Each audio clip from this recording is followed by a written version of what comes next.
All right. Well, let's get started.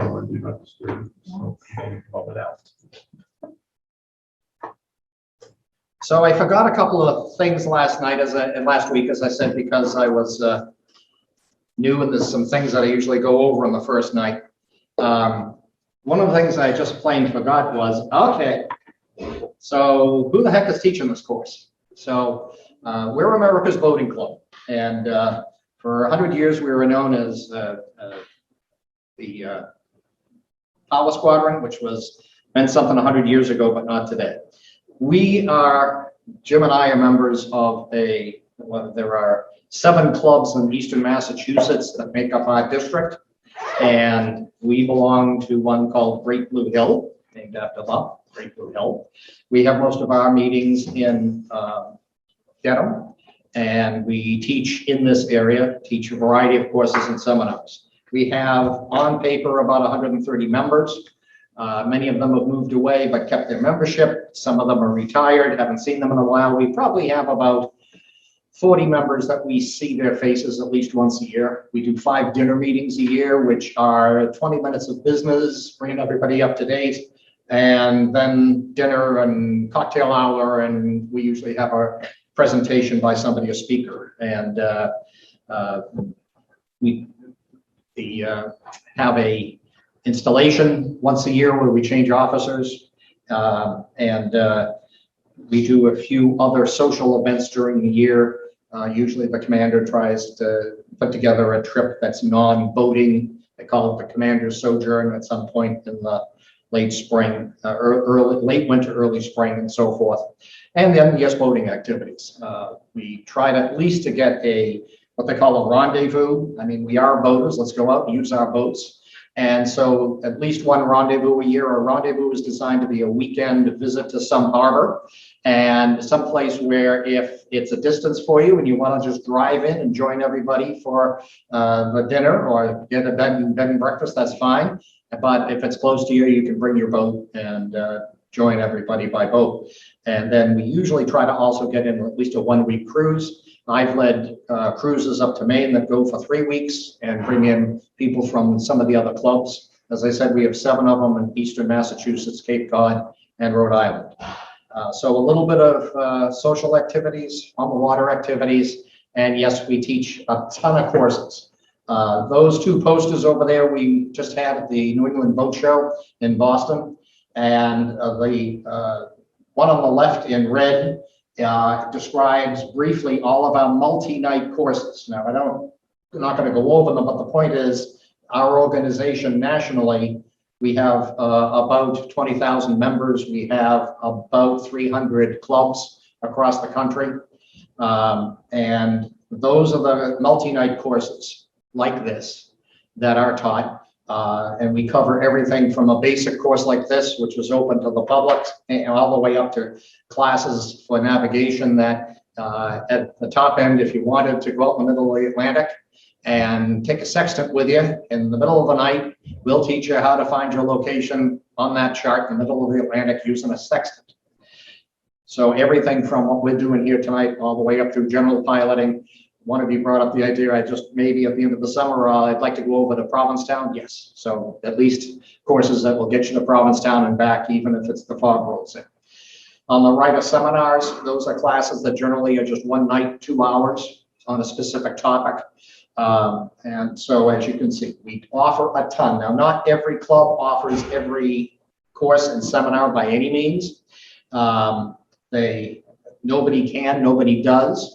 Because there's an awful lot there to teach, but with 7, if you become a member, you get to take the classes cheaper, and you can take them with any club that's offering a class. You don't have to, if you become a member of Great Blue Hill, you don't have to only take what we offer. If you find out there's somebody up in Beverly or there's somebody down in Plymouth offering a class you want to take, you can do that. And that is what we're all about, first and foremost, is teaching people how to be better boaters, how to boat safely, and so forth. So we do use these classes also for, yes, #1 job is to teach you folks how to know what you're doing out there on the water. But the other half of it is that, yes, we do use them for membership. And we hope before this course is over, some of you will be telling you a little bit more about us every week, and hopefully some of you decide that you might like to join. One of the major benefits is that if you say to yourself, I'd like to take some more classes, once you get out of this class, no matter who takes this class, whether you're a member of America's Boating Club or like you, just the general public, the price is the same. When you get into the seminars and the multi-night courses, as a member, you save, it costs you about 50% more to take courses and seminars than it does as a member. So there's a cost savings as a member for that sort of stuff. Also, a whole lot of other ways you can save money, and we'll talk about that as the nights go on. All right. Now, we were talking about fire extinguishers last week, and I forgot to mention something, and that is, and I don't know if I handed it out. I handed a whole bunch of sheets out to you. Did I hand anything out about new regulations going into effect in April? Yes. Okay. I got home and I thought, I had a couple of copies left, and I'm thinking, I think those got handed out. So I didn't go over those, and I should have. Brand new regulations.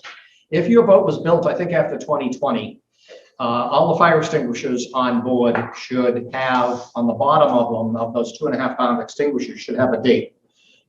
09 or 11 or 18 or 19 or whatever for the date that it was manufactured, because your boat's new, so the fire extinguisher should be new. Fire extinguishers never used to have to be taken out of service as long as they supposedly still worked. Now they're saying at the end of 12 years, make sure you get new ones. You can keep the old ones on the boat as extras, but make sure you have what you need and that they are less than 12 years old. If your boat was built before, and again, you can read your thing when the handout. I think it's before 2020 or 2018 or something. And you've already got fire extinguishers on board, as long as they are serviceable and working and aren't damaged and so forth, you can keep them on the boat. But somewhere on the fire extinguisher, maybe a little tiny print will be a date that was manufactured. It may not say it on the bottom of the embossed on the bottom of the extinguisher. So if you've got an older boat, check the fire extinguishers if they've got a date on them. Make sure that they have to be taken out of service by December of the year that they turn 12 years old. Okay. Last week also I said, I'm going to come in every week and I'm going to be wearing my life jacket. Whoops. Went to get stuff out of the trunk in the minute I was loading my carriage here, I said, that spot usually holds my life jacket, and realized I stuck it in that big trash bag, sail bag last week, brought the sail bag home, tossed it in the corner, and didn't pull my life jacket out. So for those of you who weren't here, we went over different kinds of life jackets, including inflatables, and I urged everyone to buy them and wear them on the boat all the time. And to prove how comfortable they were, I said I'd wear it every night in class, which is what I've done for 10 years. So sorry about that, not tonight, but I'll have it next week. I'm going to hand out one more thing, and that is for those of you who then buy an inflatable, and I hope you do, and wear it. When you come to time like this in the spring, what you want to do is make sure that your life jacket will still work. Now, don't go and pull the cord. You just let off a $25 or $30 CO2 cartridge, which isn't necessary. Instead, open it up, unzip it, kind of unfold it, and then inflate it by mouth through that tube that you saw on it, and blow it up nice and hard. And then just leave it alone for 24 hours. And all you want to make sure is that it doesn't have a leak, hasn't lost any air after 24 hours. Presumably it won't. Presumably it'll be in good shape. And then you can deflate it through the mouth tube and fold it all back up again. So I'm going to hand these around. By the way, for those of you who are sharing materials, if you would simply take one for the two of you again and pass them around, and I'll pick up the extras as they come up to Mike over here. All right. Joe, Yes. you had wanted me to hold my question, or my follow-up question. Thank you. Yes. You had a question, which was? So it was more of a recommendation. So I watched the video from last week, and it seems like that the handheld flare gun doesn't really work very well. The handheld drip, you know, flares that drip all over your boat don't work very well. So my question was, So what do you do? what you would recommend What should for, right? And that's something I usually go over in class, and again, I forgot about it, so thank you. So, yes, I spent time last week saying that the handheld flares are literally dangerous to hold and so forth. They can burn a hole through your deck. They can go right through a life jacket. If your inflatable dinghy is pulled up alongside and you grip on it, that's the end of the dinghy and so forth. Yes, many people carry those, and that's all they carry because that covers the Coast Guard law. The guns, as I said, are almost useless because they go up and down so fast, and they are almost impossible to see on a bright sunny day. So what should you carry? Well, I think it depends upon what kind of boating you do. Now, if you are going to be all the time in Boston Harbor and maybe within a couple of miles of the shoreline, if you go outside of Boston Harbor, then those sort of things are probably fine because there's a lot of traffic, you're close to shore, because all those are designed to do is to alert somebody who's kind of close to you, a mile away, mile and a half away. You want to get the attention of a boater.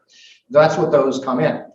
Now, if you're the type who says, well, I'd like to go out on the other side of Race Point at Provincetown and go fishing, and I'm going to be over that side of the Cape, or I'm going down the south side of Martha's Vineyard, or like myself, who, when I make a trip up to Maine, if the weather works, and it has for the last few trips, we do it overnight, and we end up as much as 30 miles offshore. Well, I sure want something that's going to be better, and that's where I use those flares that adhere to the SOLAS, S-O-L-A-S standards, because they are so much brighter and work so much better. And yes, if I'm out there and all I can see is fishing boat lights 10 miles away, I want to hope that whatever I'm doing is going to be seen by the people on the fishing boat 10 miles away. So it really depends upon what kind of boating. Therefore, on my boat, I carry both types. Now, the flares, as I said, have an expiration date 42 months after their manufacture. That doesn't mean they won't work 42 months later, but they do eventually deteriorate. We have done, I won't go into the details, but at West Marine, we did a full day-long demonstration where people were turning in old flares. And every half hour, we were doing demonstrations for their customers outside, firing off flares, and we could look at the date and see how old they were and figure out, okay, which ones work and which ones don't. And we found that if the flares were 10 years or less, they all fired off. Once they got over 10 years, it got real iffy. So that's why the Coast Guard wants you to replace them and why they have expiration dates on them. You can still keep them on the boat. However, do not mix the brand new flares that are less than 42 months old with the old flares. Coast Guard comes on the boat, they're going to want to see that when they say show us your flares or your visual distress signals, and you grab the flares, they better not be in a box all mixed up. You want the newest and the best up front, first one people get, and if you're keeping other ones, keep them in a separate box in a separate location somewhere else, so that the ones that are most prominent are the new ones. But you can keep as many as you want on the boat if they're old ones and as backups. So you got the SOLAS. I right now in my boat have 4 flares that are the cheap red ones that expire in 1 more year. They're good through next spring. They'll get me through this season, and then I'll have to replace it next spring. That covers me for the Coast Guard. In addition, I also have 3 handhelds that are SOLAS that have technically expired, but they're only 5 years old. That I carry, and I also have a slightly older rocket launch, that a big one, expensive one. Again, technically it's expired, but if, again, on that night going up to Maine, if I needed it, I've got some extra stuff on board. So, yeah, very much depends upon when it hits the fan, how badly do you want a flare that works? That's what it comes down to. Okay, Thanks. All right.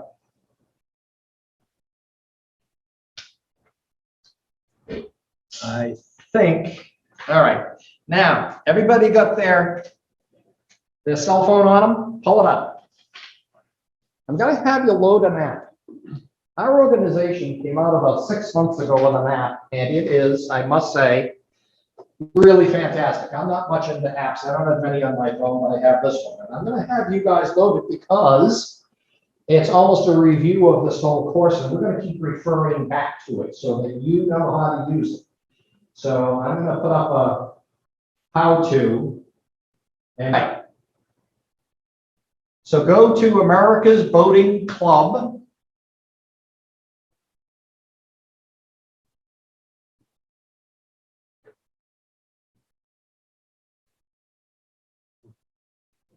And then find the app.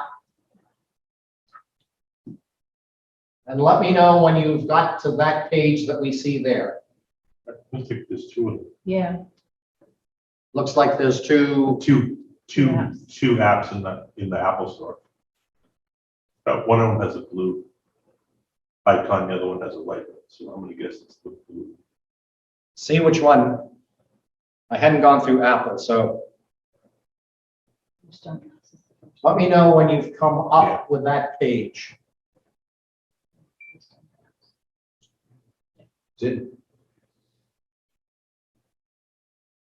Anybody who, I see some thumbs still going. Apparently some of you haven't got there quite yet. Working on it. That's all right. Sign in your email and password. Just get to that page first. Just stop there at that page. We'll do this together so that, because there is a step at which it's counterintuitive, so I don't want you jumping ahead. By the way, the ones that saw two apps, the one with the dark blue logo is on. Thank you, Jim. All right. Is everybody there or is it? No. No? All right. It's all right. We'll wait. Rest of this will go quick once you find the app.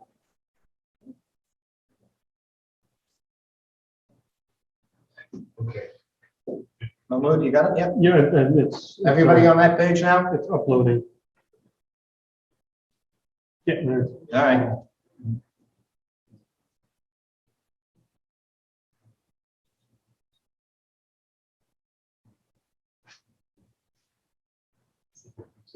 Okay.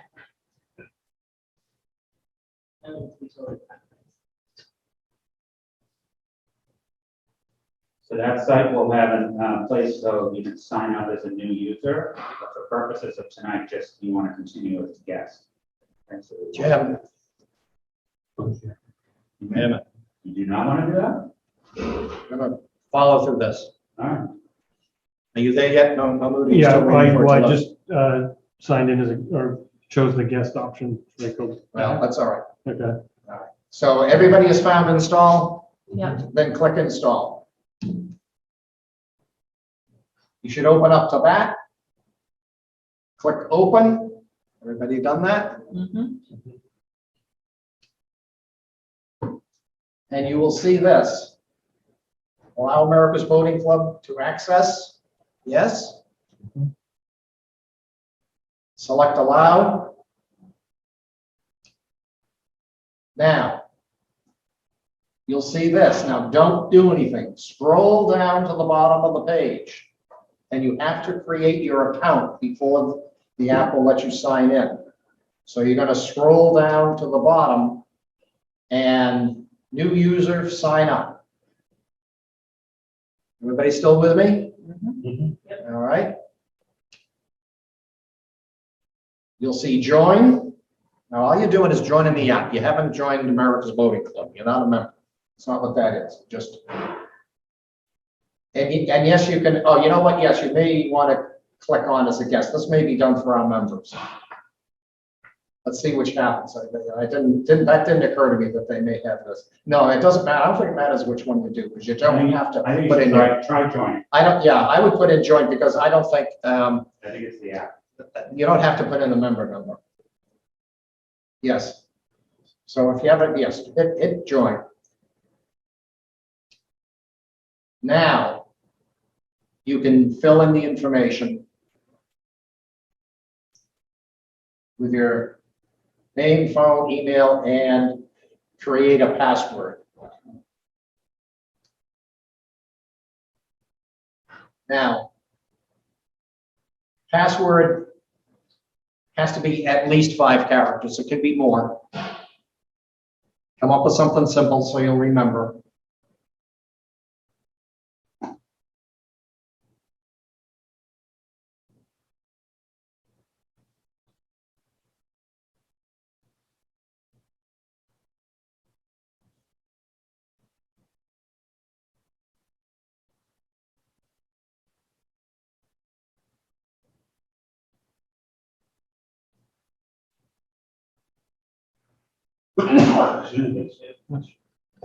How are we doing? Good.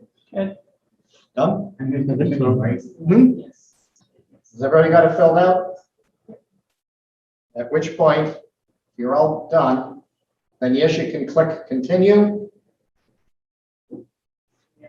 You don't have to put in your membership number. You don't have to put in the renewal date because you have neither one. You can just leave those blank. Okay? Put in your address, yeah. Address would be good. Yeah. So yes.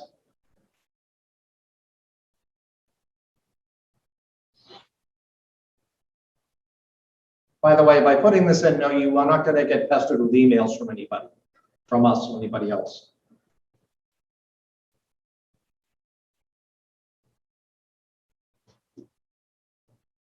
And once you've got that done,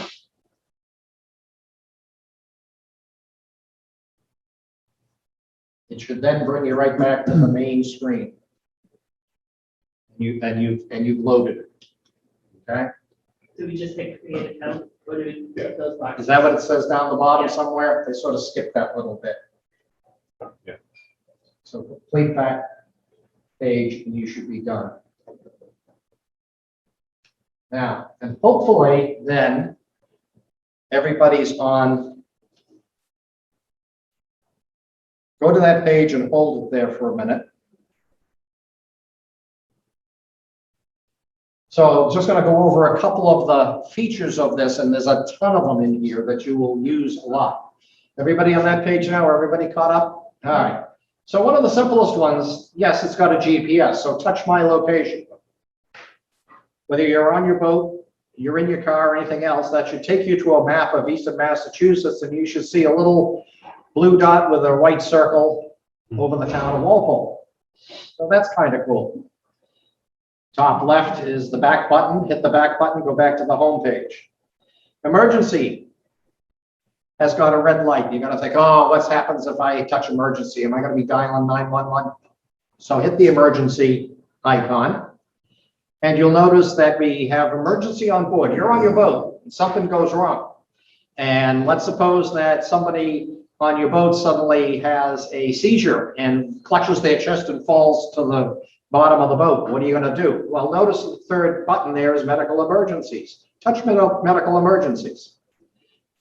And all of a sudden you've got a whole menu of what is happening to this person. And what do you do about it? And you can click on those things and get some medical advice for medical emergencies. Call for help, which was going backwards to the previous screen.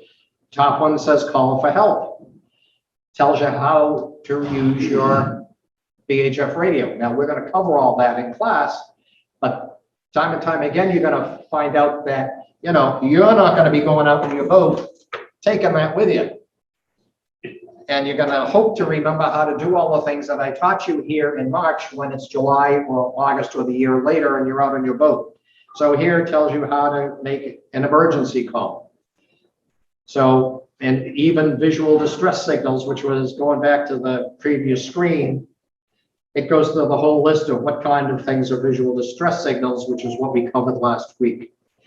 I've kept backing it up and I'm back on the original screen.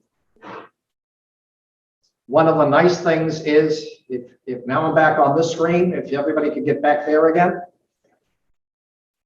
And we're going to talk about float plans later. References is real good. Touch references and you're going to discover that there's a glossary, there's things about tying knots. It gives you a weather radar. We're going to be talking about buoys tonight. It covers the basics about buoys. tide charts, all kinds of stuff that when you're out on your boat, things that you might want to know about. So we're going to keep coming back to this time and time again during this class.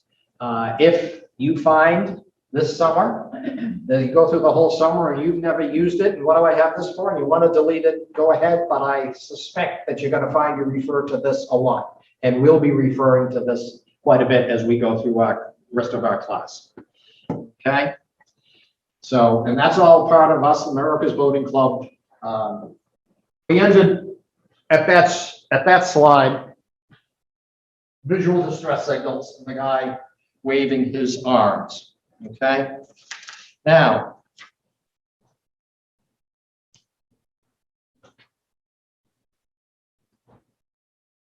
and a signal mirror. All right. Now, sound producing devices are required on all boats, no matter what size. So that just in case you get into trouble and you need to summon help, you may not have to have, if you're on a small boat, under 16 feet, you're not required to have visual distress signals and so forth, unless, like flares, unless you're out after dark.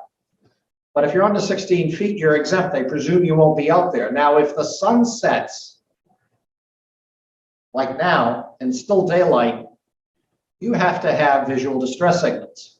It's when the sun sets. So, but as long as the sun's up, you don't need the visual distress signals, but yes, you do need some sort of something that will create some noise. Even if it's only a police whistle, that counts, okay? Now, that may not be the smartest idea. I think far better would be the athletic air horns, the big ones. Don't buy a toy, okay? If you're gonna buy an air horn, buy a real one. That's not a real one, that's a toy, okay? But yes, technically that covers you for a sound signal. Now, in general, these police whistles with the ball, I don't recommend. If they get wet on the inside, the ball may not make the noise, it may get stuck. So that life jacket whistle that I used last week didn't have a ball in it. So those are much better if you want to keep whistles and use those as your sound signal. Now, yes, they can be an old-fashioned air horn that you blow with your mouth, that like a foghorn that boaters used for years. Yes, anything like that. So electric horn, compressed air horn, whistle on the life jackets. Well, those of us with our oligarch boats that are being impounded over 65 feet, you must have a bell on board. How did you know? Yeah, and then for Mr. Putin, he has to have a gong as well. I'm not quite sure what the definition is between a gong and a bell and what they look like. I wouldn't quite know what that does. Now, in addition to a long list of federal requirements for what you must have on the boat, yes, we talked about life jackets and visual signals and flares and so forth. Clearly, there's a long list of stuff that we recommend. It's amazing some of the things that the Coast Guard doesn't insist that you have on the boat. They just insist on the things that they feel as though when it hits the fan, these things that we insist on will save your life. So yes, summon some help, put on your life jackets, put on a fire, those sort of things. So spare parts, toolkit, compass. Don't have to have a compass. Don't have to have charts. Don't have to have a radio on board. Mooring lines, anchor rod, first aid kit, water for emergencies, all that sort of stuff. The list could go on and on and on and on and on. And we'll talk about a lot of these things as we go through the class. But so that is not a list of things you must have, but boy, that's a real basic good list of things you should have. All right. So that's the end of section 2, which is what I should have done last week. Okay. Now, speaking of which, let's pull out the app right away. We talked about life jackets last week.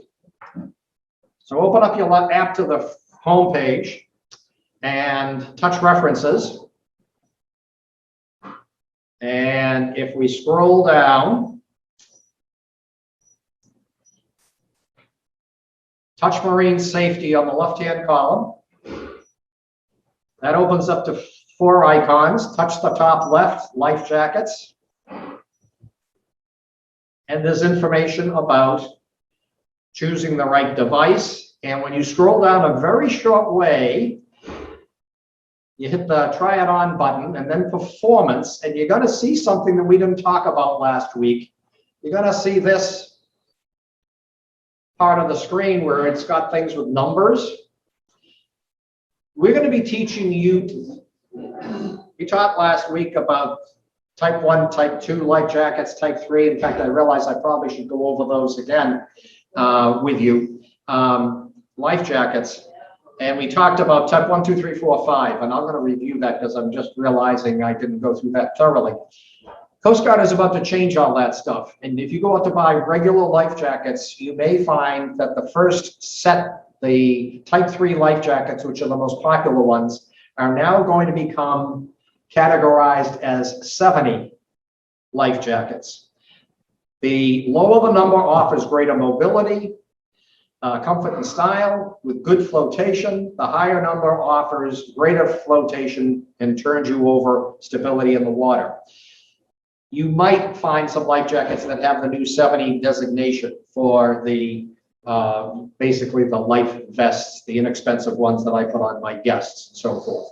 Over time, paddling life jackets and kids' life jackets might be getting a 50. And the Coast Guard type will be getting a number 150 designation.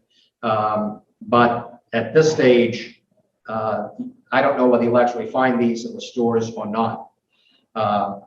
While we're on that, let me go back to some things that I forgot about last week when I was going over life jackets. So let's turn to page 21. And let me go into a little more detail than I did last week. I told you you really should know these life jackets in and out. So on page 21, offshore life jackets are type 1. Those are the ones, I didn't bring up the type 1 in. Those are the ones that the Coast Guard wears that offer 35 pounds of flotation. They're big, they're bulky, but if you're out there in nasty, nasty weather like they are, they will turn you over, they'll keep you afloat, they'll keep you way up out of the water, especially in heavy waves. And even if you're unconscious, you should have your head and mouth completely out of the water, even if you're unconscious. That's why they wear them. Number 2, the near shore buoyancy vest type are the ones that most of us have. The ones that come in the inexpensive packs.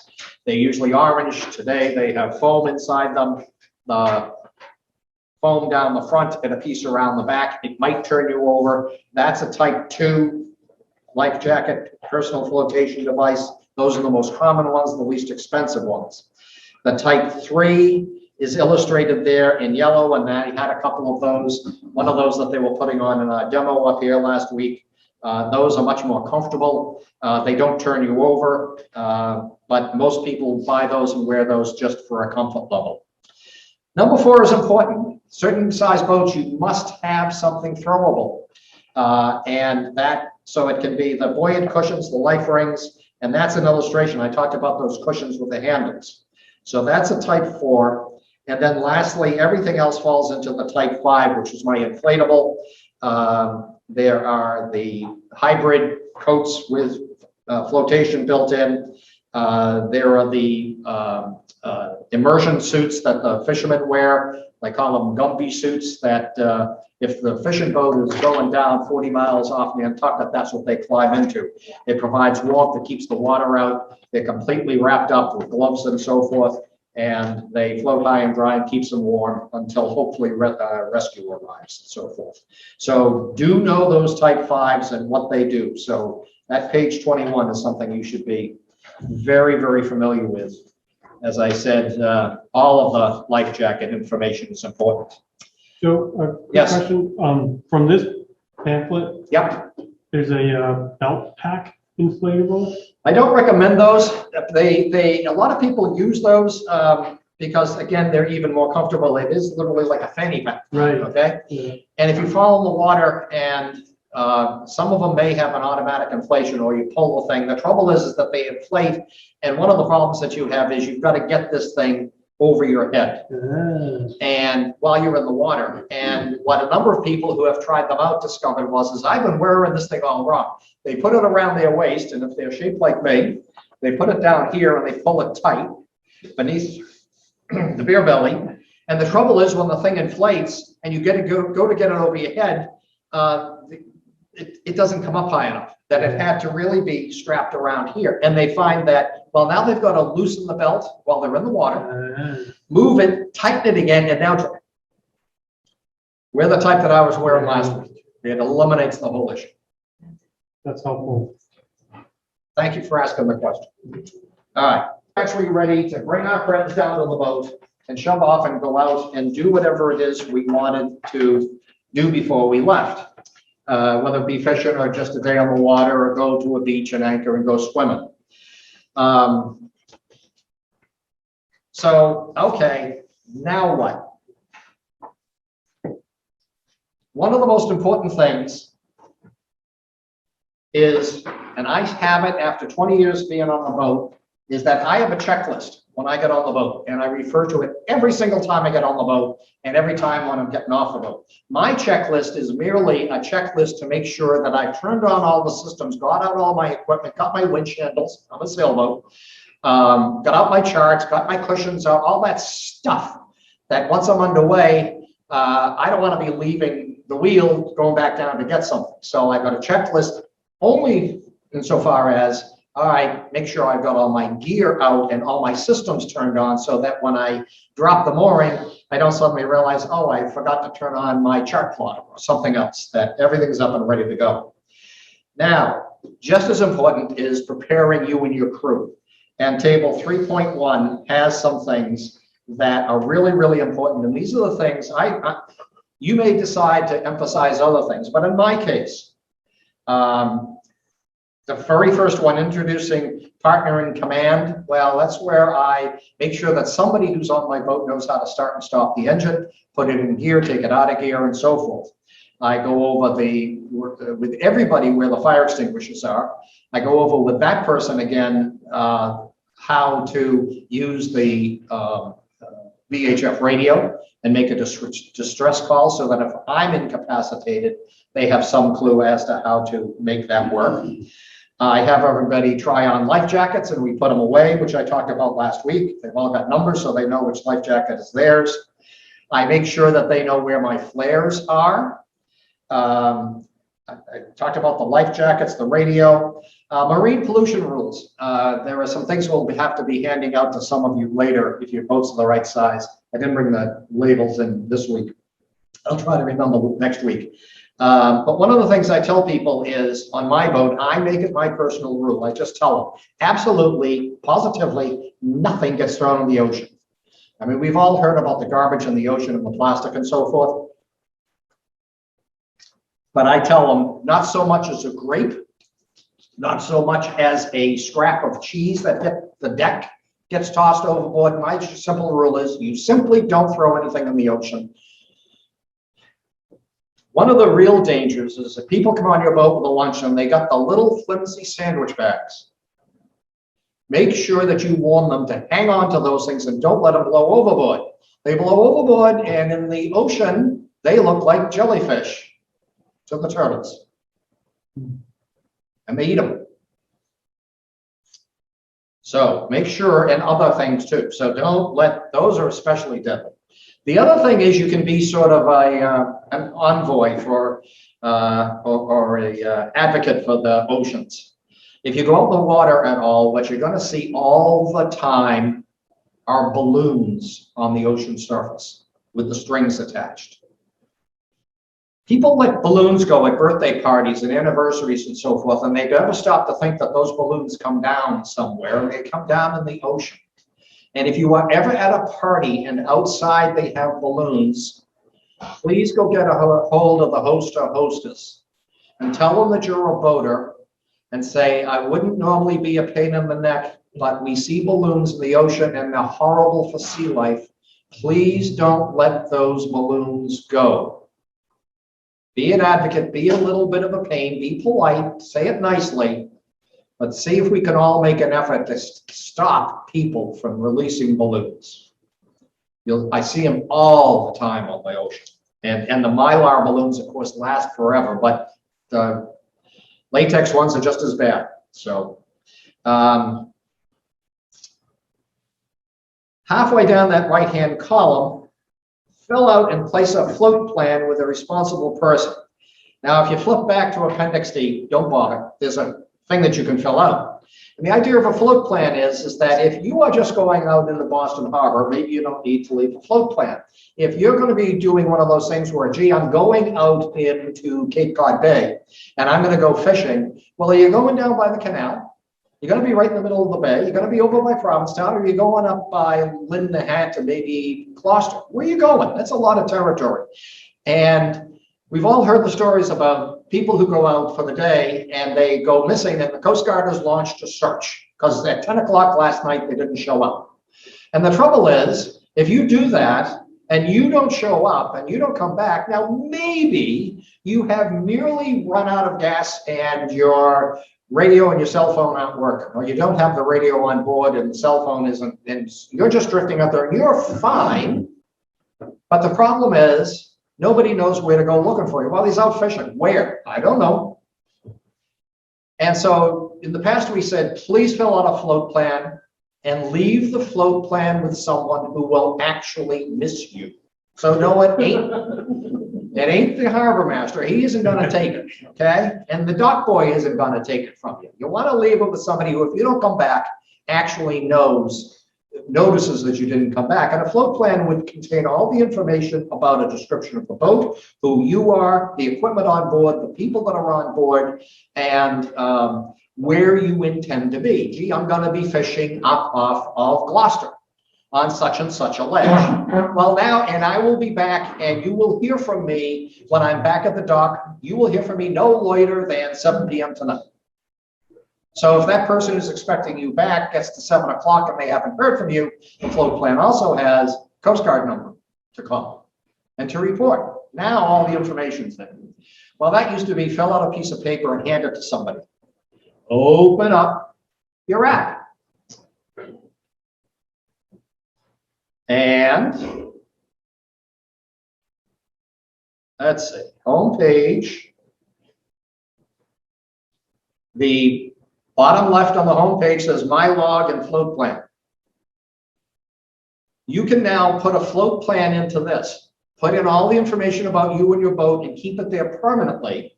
Now you don't have to fill out every time on a piece of paper for somebody else. And get all the other information that doesn't change, all the description about your boat and all the equipment and so forth. And then all you have to do on the float plan itself is every time you go out and you're going to be going somewhere where you're saying, I want to be found, you just go in and enter where I'm going, what time I expect to be back, and who's on board with me.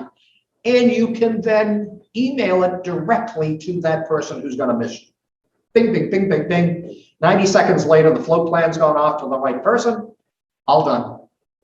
Great, great, great use of this. Do it every time. As I say, if you're in Boston Harbor going up to Charles River, you don't need to file a float plan.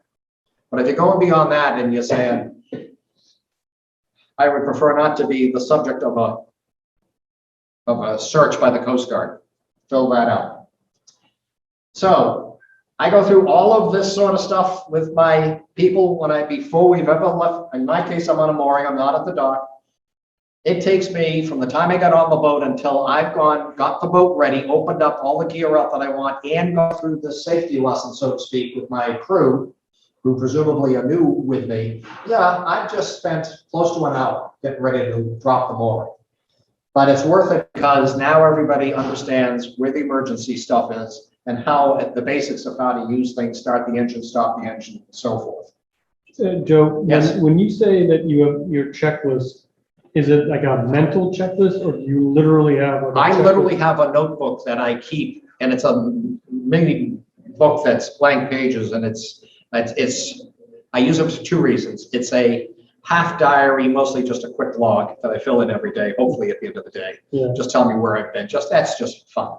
But then at the back of it, yes, I have all the stuff I need to open up, turn on, check the bill, straighten, make sure this is on, that's out. Yeah, literally, because I'm not 29 anymore. I don't remember all this stuff. Oh, There's really? always, if I don't check that list, there's always, I mean, it's all the way down to put on the special dark glasses and put on sunscreen. I mean, it is the whole list. And you have, and you like, look. I check it every time. And at the end, I check it again because I've got to turn all the stuff off and so forth. Right. Yeah, and I'll forget something, or I will forget to bring something home with me. And one of the things is car keys is on the list. Now, when I get on, I don't care about the car keys. They went in the drawer, but when I'm getting off, it's really nice to remember to take the car keys out and put them in my pocket before I leave, that sort of stuff. Yeah, That helps. that just, yeah, just a list that I've come up with through the years that I realize has to be done every time. Especially that morning. At a morning, yes, it's out there, yes, so. Mhm. Okay. Now, if I expect that the day is going to be a really gusty day, I'll tell my people that, you know, I wear the life jacket, I wear that all the time, I don't expect them to, but that's where they are, you've tried them on, and if at any time you're feeling as though you're a little uncomfortable, we'll get you right into the life jacket if you wish. Certainly, if, as we go through this, almost every emergency that comes up, one of the first things we tell you is get everybody in life jackets. I'm happy to say I don't think in 20 years I've ever had a situation where I had to get people into life jackets if they asked for them. And I'm sorry to ask this again. Do not be sorry. So if you strictly have inflatable life jackets on board, I have one for me, you have one for you and the other ones and are, the others were the simple, okay. yeah, lightweight type, just something that'll keep them up in the water. Again, my feeling is that it's being with the deep cockpit and so forth and moving at a top speed of about 7.5 miles an hour. It's not likely people are getting tossed out of the boat because we hit a wave and so forth. Right. And the cockpit's quite safe and deep, so it's not like being in a runabout and you're doing 25 knots. I mean, yeah, that's a recipe for about somebody bouncing out of the boat. Okay. Now, one of the last things on that page 33, down the bottom right, before starting engine, run the bilge blower for 4 minutes and then sniff for fumes. How many here have an inboard engine on their boat? Okay, so you folks somewhere have a switch and a couple of cowls on the back and a blower. The blower is there to ventilate the bilge of any possible gasoline fumes. One of the first things you should do when you get on board your boat every time is open up either the engine compartment if it's easy to open up, if it's a stern drive boat, if it may be a big hatch on the back that you can simply open up.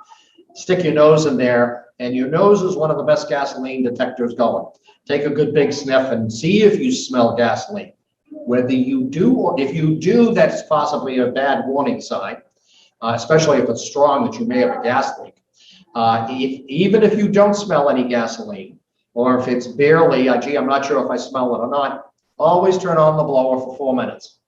And it sucks air in one cowl, blows into the engine compartment of the bilge, and blows it out the other end.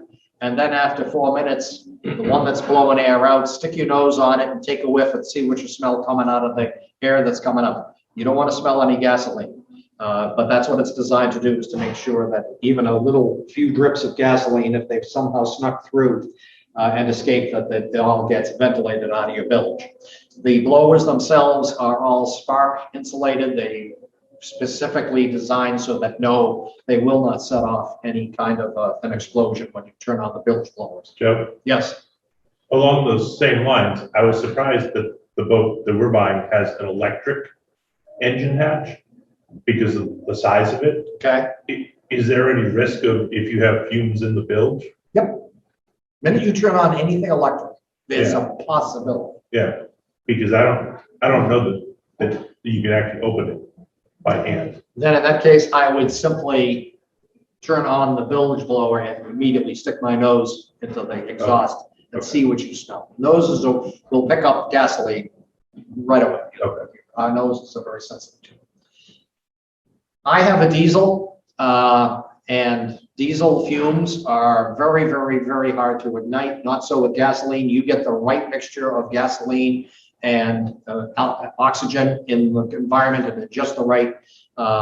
It can cause one hell of an explosion. I think I passed out to you gasoline engines bring you closer to God last week. Did you all get that? Was that one that I handed you?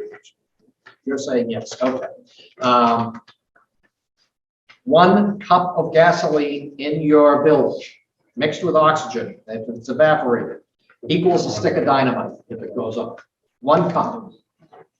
Okay.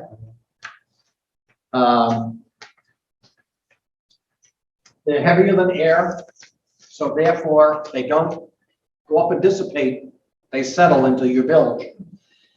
Luckily, a strong odor. You're responsible for spills. When you're fueling up, be very, very careful. Do it very carefully. We're going to go through some steps on that about what to do and how to do it. And I'm going to tell you an interesting story about somebody who wasn't paying attention. I have a few stories that I tell at these classes. You're going to notice that the stories I tell have never involved somebody who's brand new. Some of you are really new to boating. You know what? As a rookie, you always make mistakes. Those sort of things are expected, but it's when somebody really experienced does something really stupid that you have to pay attention and let it be a life lesson. Things will go wrong from time to time. You just don't want to end up on the 6 o'clock news. If it's any word of consolation for all of us as boaters, especially new to boating, and so Leo, I'll look at you as the golfer and say, I'm getting into this boating. What the hell am I doing? There's an old adage in boating that if you haven't run aground, you haven't run out of fuel, and you haven't fallen off your boat, hell, you just ain't been boating long enough. It will happen. All 3 will eventually happen. So, yes, I've run aground. Yes, I have fallen off. It was off a dock, not off the boat. Haven't run out of fuel yet. Come close. The spills on the water we're going to cover here in a minute. Those can be real expensive if you spill gasoline on water. Okay, so it's now, how many of you just have outboard motors? And do you have those red portable tanks or do you have a built-in tank? Built-in tank. Built-in tank, okay. So you've got the blowers on board too. You should have the blowers we just talked about, even though you've got an outboard. Okay. You should have blowers if you've got built-in tanks somewhere. Okay. Yeah. So when you go into fueling up, clearly, fueling up, your hope is going to go quickly and efficiently, but get the idea of quickly out of your head. Make sure you do it safely, not quickly. I would encourage you, if you're going out on a weekend, is if possible, fuel up the week before when it's quiet, or fuel up on a Friday night. Don't decide you're going to go fuel up on Saturday morning at 9 o'clock when everybody else is trying to get fueled up. Because if there are other boats circling and they're saying, come on, I want to get my fuel, what's taking you so long? You know that's what's going through their head. Then you end up under pressure and you end up shortcutting things. And that's when things can go very bad. So before you fuel up, you come into the dock. Yes, do it in daylight. I don't think there are many fuel docks that would be open at night anyway. Tie up snug, not rock hard to the dock. This sort of shouldn't have to tell you, no smoking, put out all flames, shut off everything. And they said, even the bilge blower, and I just said it's spark protected. The reason is that, frankly, if when you fuel, any fuel ends up in your bilge in any way, you want to be sure that you know it with the sniff test when you're done. If you've been running the bilge blower while you're fueling, it might fool you and it might clean out the bilge enough, but you might still have gasoline in there. So turn everything off at first when you fuel. Get it all off completely. If you've got any sort of a cabin, close the doors, hatches, portholes. Again, any drifting gasoline fumes is going to want to find its way down into the boat. Close it all off so it can't do that. Keep a fire extinguisher, type B. Remember B for boil? That's the type B extinguisher is what's required on your boats because it will extinguish gasoline and fuel oil fires. This last one, get all the passengers off the boat. Get all your friends off and say, I'm going to fuel up. I want you people out of here. Go for a walk. Go decide what boat out there in the marina you'd like to buy. I'll see you in 10 minutes or 15 minutes. Do not have them on the boat. Do not allow the chance of them chatting with you while you're doing this. I had a student in this class years ago, probably the 4th or 5th class I taught. And it was at this time of year. And he had to come into my place of business to pick up something. I forget what it was. It isn't important for the story. But he showed up in May or June at the store to pick it up, and we got talking about things in the boating season. And he had a friend, he was in his 30s, 40s. He had a friend at the marina where he stayed who was about my age, who, like me, had been boating for years. Don't know how big the boat was, but it was large enough that it had a fly bridge. So, I mean, we're not talking about a runabout. We've got to be talking 25, maybe up to 40 feet with a fly bridge. He came into the fuel dock to fuel up. He had friends on board. He tied up. Now, when you go into the fuel dock, the only one who's going to fill your tank is going to be you. The cabin, the dock boy is not. He's under orders not to touch that nozzle by his owner. If anybody's going to screw up and spill the fuel, it's going to be you.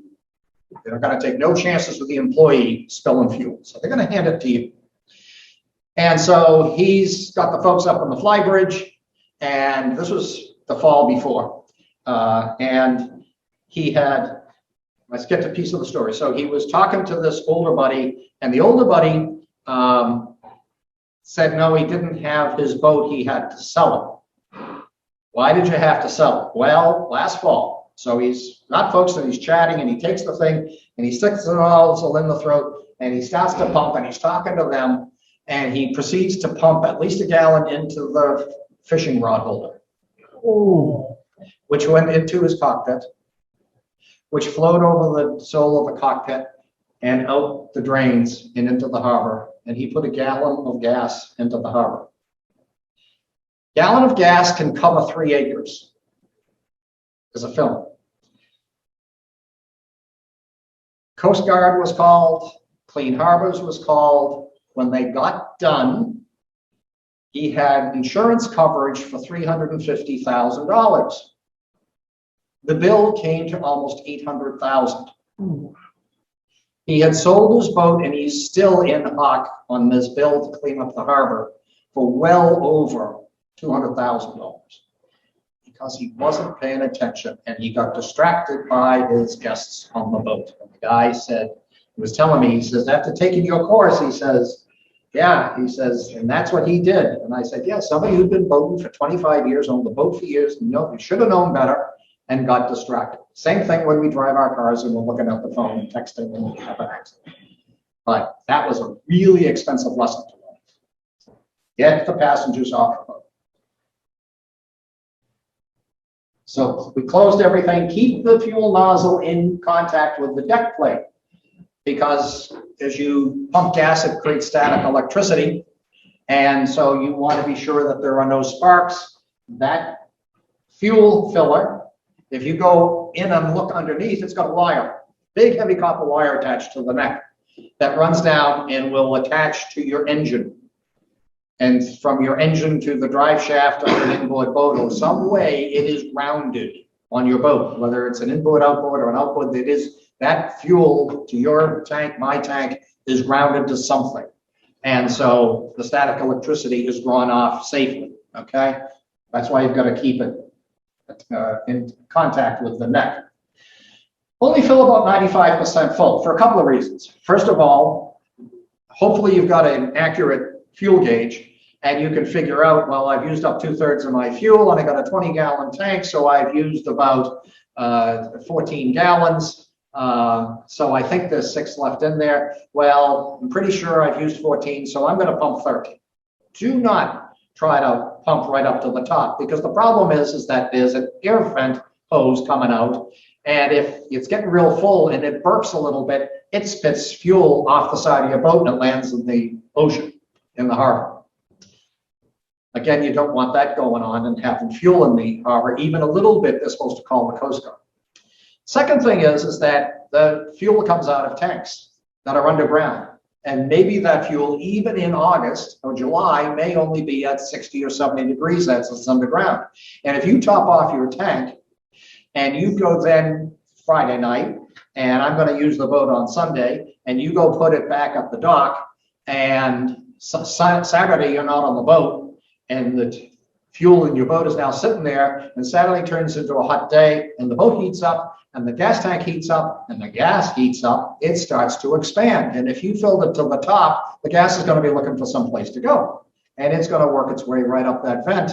And again, it's coming out into the harbor. You may be off somewhere else on Saturday, and your boat's putting fuel into the harbor because it expanded as it got warm. Don't fill it up all the way, okay? Come close, but leave a gallon or two of space. Afterwards, close the filler pipe, wipe up any spillage, leave the wipers on shore. Do not take the wipers and simply throw them into a trash. If you actually, for example, I always keep a cloth over that vent that comes out the side of my boat, or I have someone hold it there. And if it burps a few drips, it ends up on the cloth. Well, I don't want to be taking the cloth now back on my boat. If it's diesel, it's a lot safer, but you don't want it back on the boat. And if it's presumably paper towels, just don't go toss them in a trash can. Somebody else comes by and flicks a cigarette or what have you. Ask the dock board, I got a little gas on this thing. Where do you want me to dispose of this? Do them a favor and ask them where they want you to put them. Now you can open up all the portholes, doors, and hatches. Now you go down and as best you can, if you can do so, and we talked about your hatch that you may not be able to open, take a good whiff test. Make sure that if you can get to your bilge or the engine compartment, just open it up and take a big sniff. Hopefully you smelled nothing, almost nothing. If you're smelling this gas distinctly, stop and find out why. Turn on your bilge blower, run it for a minimum of 4 minutes. Now this is where the guys that are circling on Saturday morning, you're gonna feel like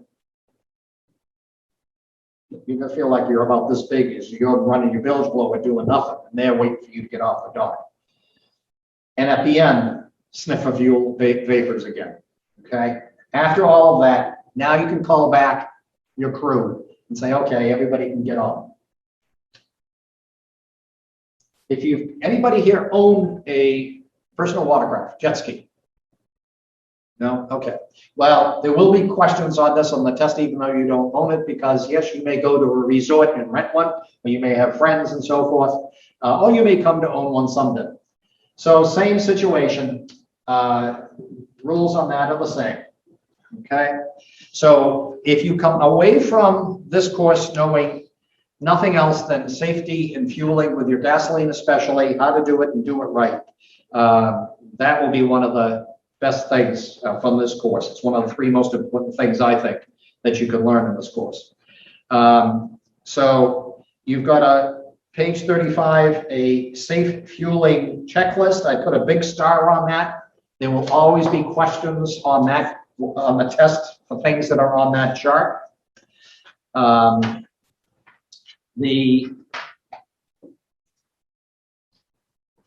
got some things highlighted. I think we talked about this on page 35, near the bottom of the right-hand column. Most gasoline fuels now contain ethanol. And in the older boats and the older fiberglass tanks and that sort of thing, they were causing a lot of problems. And be very careful if you're fueling up your runabout at the local gas station. I haven't seen it in Massachusetts yet. It doesn't mean it doesn't exist, but there's a push on to start offering 15% ethanol in your gasoline that goes in your car. And if you put it into your fuel lines for your tank and for your boat and so forth, it's going to raise hell. Be very careful about how much ethanol is in your gas. All right.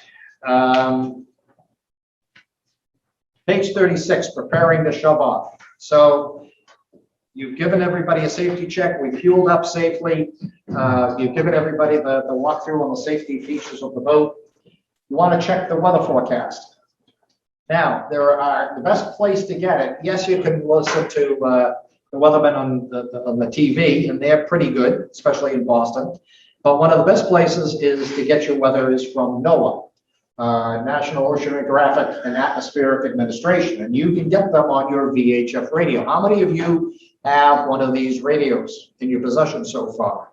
Anybody? Mazaks do? Anybody else? We're going to be talking about radios and communication and not depending upon your cell phone. And again, wear life jackets, fueling safety, and this is number 3 for me in the course, is to have one of these. Now, this is for communication and emergencies and so forth, communicating with other boats. We'll talk about this more later on. But one of the nicest features is that, yes, you can get weather forecast on this right from NOAA. I'm pressing the WX button, which is the weather button.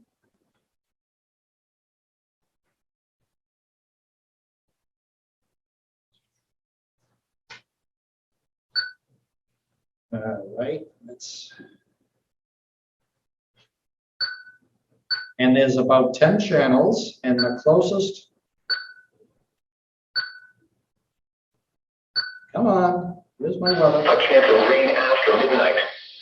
Thursday, east winds 20 to 25 knots with gusts up to 35 knots. You can get NOAA weather on these radios. 7 to 10 feet in the afternoon. Rain in the morning. Then rain with isolated thunderstorms in the afternoon. Some thunderstorms may produce gusty winds and heavy rainfall in the afternoon. Visibility or nautical. There's a weather forecast we love. Thunderstorms with lightning.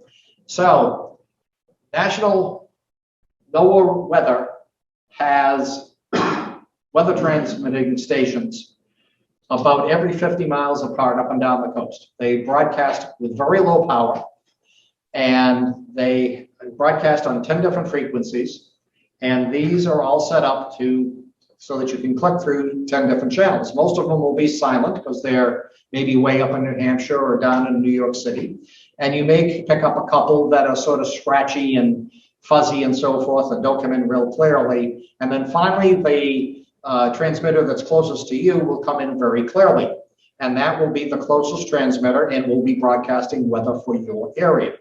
So one of these is in Taunton. There's another one down in transmitter down, I think, Hyannis, then down in Narragansett Bay. And then as you go up the coast, there's somewhere, I don't know whether they're in New Hampshire or they're up in southern Maine, there's a transmitter. And then if you go inland, there's some out in the mountains and so forth. So you can pick these up in a lot of places.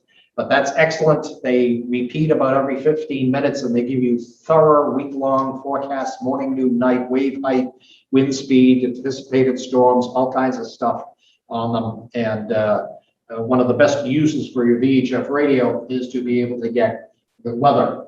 What they're showing here is a built-in radio versus a handheld battery-operated one. You can see that they talk WX 1, 2, 3. They go up through, I think, either 9 or 10 on most of the radios. Weather awareness, yes, certainly be alert to thunder, weather changes, all the weather. Watch the weather on TV, and of course, what happens? All the weather comes in off the Pacific Ocean, comes across the country, and eventually gets to us. And so, yes, the same thing has to do with thunderstorms. Almost always, you go out from here out in the ocean and looking back toward shore is where you're going to see those thunderstorms coming from. They're going to be coming from Worcester, coming across the city, and so you want to look to your west.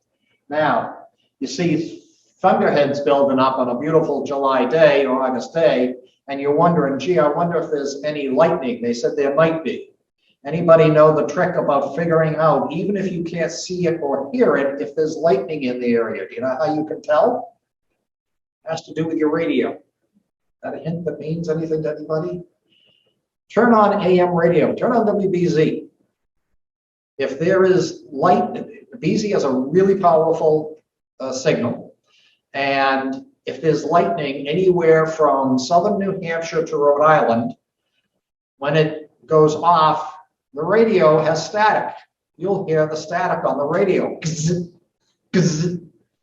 On WBZ radio or any AM broadcast that gets to your boat. And it doesn't happen on FM, but it interferes with AM radio broadcasts. And so if you're wondering, gee, I see thunderheads, I wonder if there's any lightning associated. Now it might be in New Hampshire and you're on Cape Cod, or it might be on Cape Cod and you're up in Portsmouth, New Hampshire. but it's out there somewhere and you better be paying attention. If there's a sudden wind shift, all of a sudden the wind comes in from a different direction and comes in strongly. And yeah, drop water. But everybody in life jackets, if you see this stuff coming, first step, you see a thunderstorm coming and you think you're going to get hit, don't wait, just have, okay, everybody, please put on life jackets. Go ahead. If your boat has marine radar, Yes. do thunderstorms show up on the marine radar like they do on weather radar? Maybe. Okay. Depends upon your radar, depends upon the storm, depends upon what kind of a radar, how old it is. The newest solid state radars, I forget, no, that's not what they call them. What did Bob Sweet was talking about the radar at the conference last weekend. Was it solid state something? Yeah, he says it's amazing what they can pick up on the radars today, all the way down to not just pick up a navigation buoy, but some of them are now able to pick up lobster buoys. And you can, I mean, it's amazing. But older ones, yeah, maybe not. Okay. You really have to know your radar to be able to have it pull that off and recognize what you're seeing. But if you think nasty weather's coming, first step, get everybody in life jackets. We talked about the float plan. Up until a year ago, we would have been telling you to fill out one of these. Now you've got an app on your phone and you can email your float plan to somebody. Load gear and passengers. So your friends have arrived. A couple of things going wrong here on this picture. We have him with his foot up on the gunnel. Bad place to step, an extra weight, the boat's gonna tip. You could lose your balance. This cooler could end up in the drink and the sandwiches. Oh my God, the sandwiches ended up in the ocean.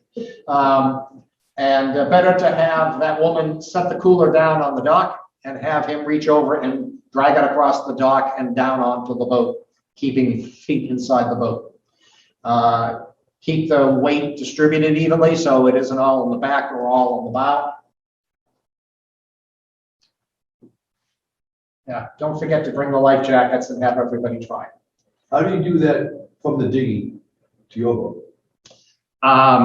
So I have on my boat, because from the water, my tow rail is a little higher than this.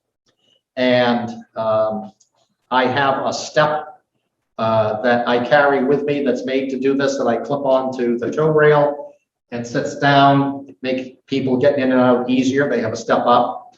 I have one person get up and I have everybody get out and get on the boat. And I'm the only one in the dinghy. And then with the gear, then, and I always tie the dinghy up to the boat so we don't have to worry about me and the dinghy floating away. Or I have an extra crew person go forward on the boat, hang on to the line. And then I will pick up things, get them on the seat of the dinghy, and then give them the heave up to the tow rail, and somebody else is there waiting for me to grab it.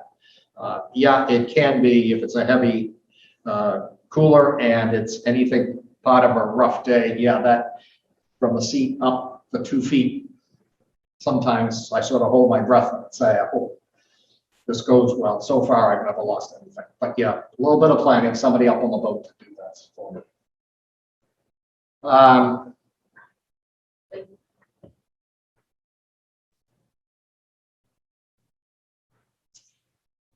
Life jackets on page 38.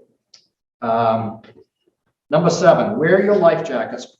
Children under 13 years of age must wear life jackets, federal regulation, when underway on a recreational boat. This is important. There will be questions on this, about this.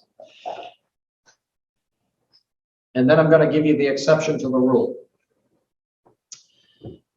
Any child under, federal law says any child on your boat under the age of 13 must have a properly fitted sized life jacket on.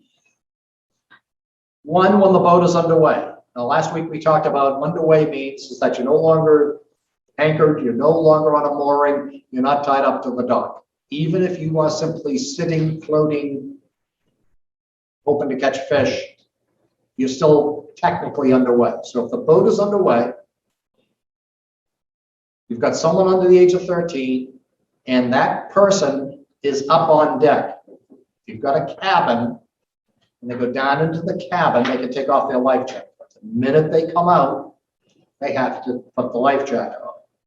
If you anchor, okay, they don't have to have a life jacket on. If you're tied up to a dock, you don't have to have a life jacket on. But if your boat is underway, moving or not moving, anybody under the age of 13 must have a life jacket. Okay? That's federal law. I gave you all a Mass Law book. If you go into there, and I'm going to give you some sheets here that will go over the stuff that you'll have to know. There's rather an unusual situation. Massachusetts law says if the youngster on board is under 12, they have to have a life jacket. Let's say under 13. Massachusetts says under 12. The winds. That I understand. You'd think, well, federal law has to supersede. Surprisingly, no. Coast Guard is so happy that any state will put any kind of laws in the books about boating safety that they say, we've got these laws of, if you don't have anything else, we got our own laws. If you do have laws that are at variance with the federal laws, you're good to go. You follow your state law. They're just happy that you've got a law that you're trying to enforce. So in the state of Massachusetts, once the child turns 12, they don't have to have a life jacket on anymore. That federal law says over 13. So be aware of the two in case question shows up on the Mass test, because remember, end of this course, we have a Massachusetts test, 10 questions, and then a test on this, 50 questions. So make sure you know both, right?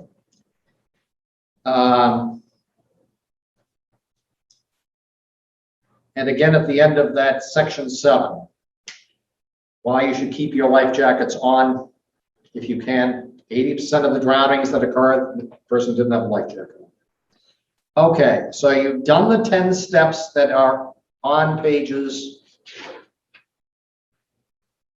36, 37, and 38.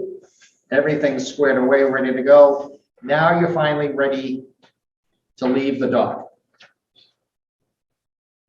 And getting ready to get underway.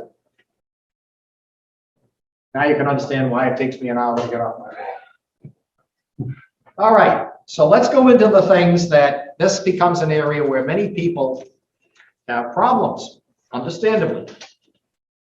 I'm ready to go, and now I want to get off the dock, or I'm on a mooring, and I went into the dock to pick people up, like me. I will do that. How do I do all this stuff? And gee, the wind's blowing, or there's a current, and boy, it gets to be a mess. So how do we do this? So we're going to talk about it up there, and I'm going to ask you guys in a minute to actually come up and stand around here, not get in the way of the camera, and we'll demo some of the stuff at the same time. Don't move yet. Let me get some of my things out here.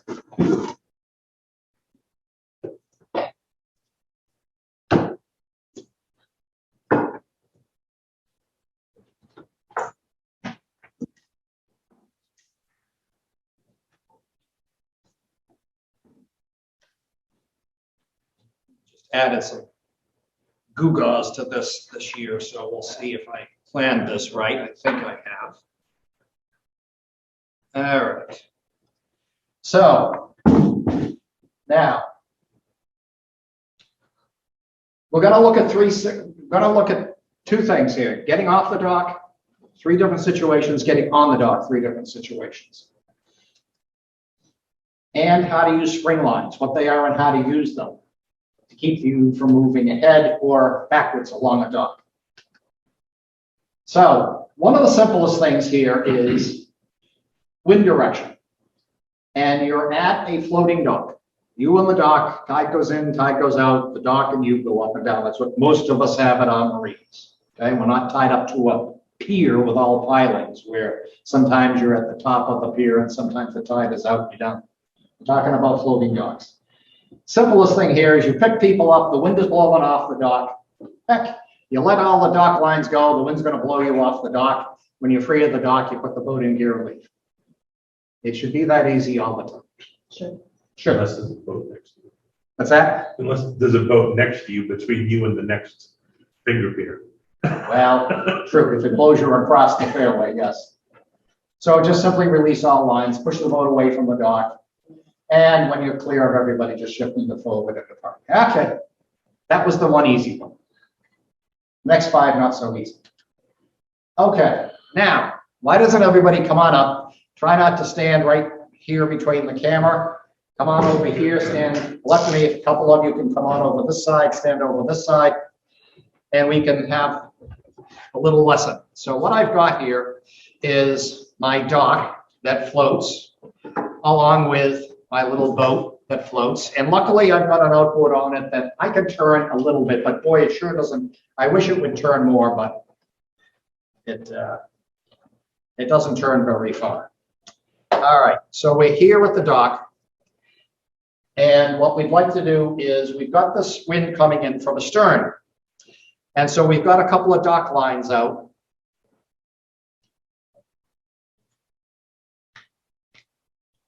Feel free to come in around the side and move in closer if you can't quite see some of the stuff.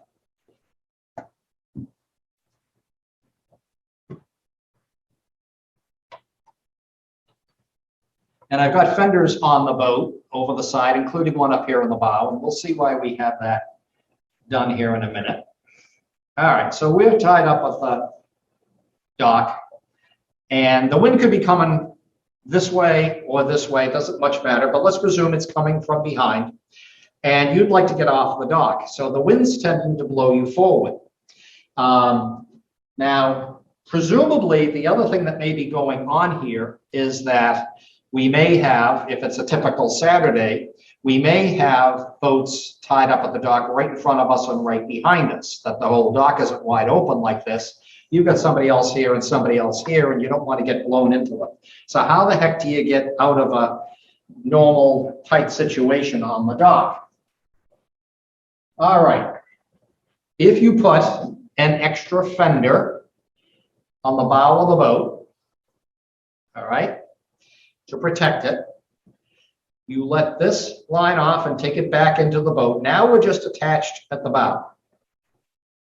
And the wind's blowing this direction.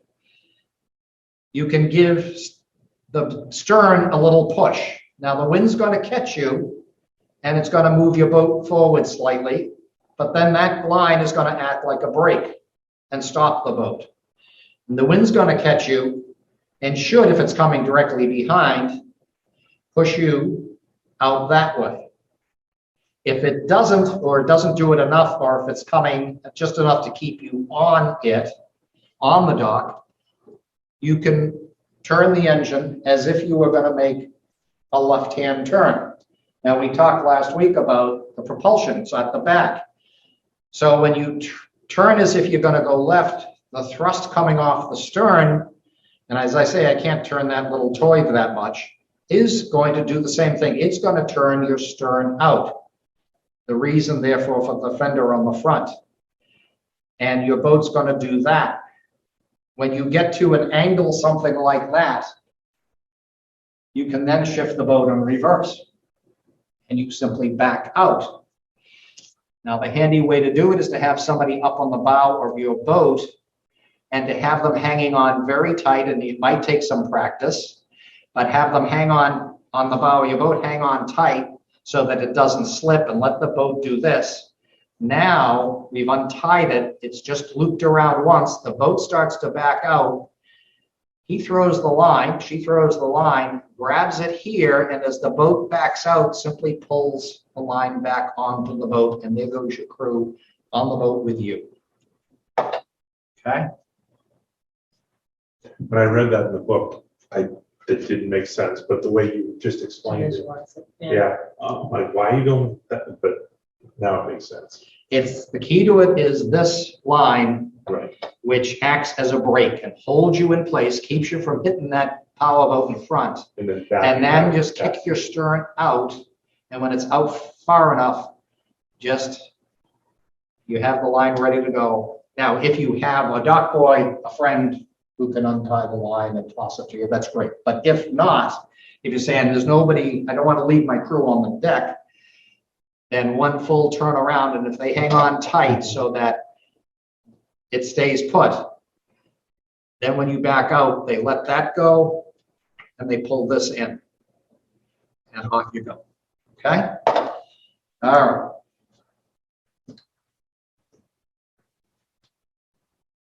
So this actually becomes what is known as an aft spring line. Now here it was tied up right at the bow. The other thing you could have done was you could have your bow line, you can have your stern line, and if you want to put on what's known as a spring line is any line that is purposely done not to keep you at the dock, but to keep you from moving forward or back. And you could tie, I'm going to make this guy come back to here, and we're going to put a spring line on from the bow.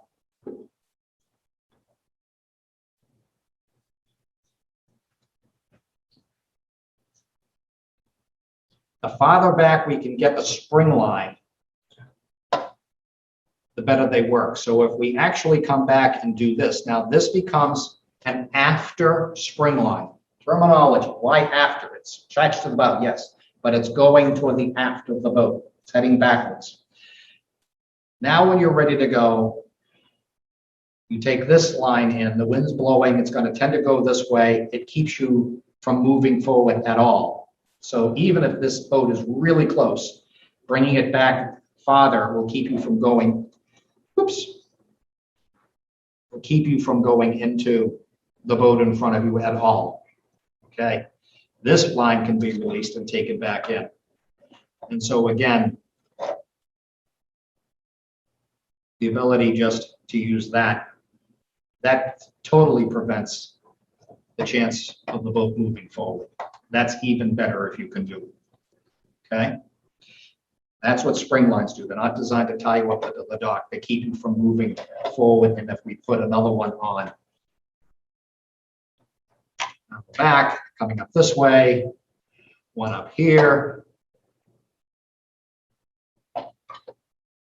Screw's not big enough. Coming back this way, then it will keep the boat from going forward or back. Okay.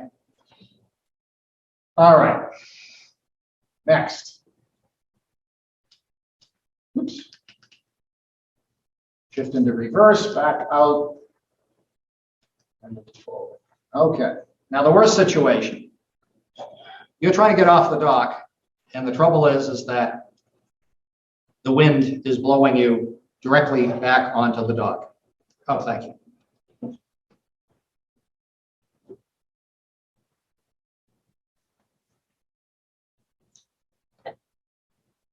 So let's put on bow line and stern line.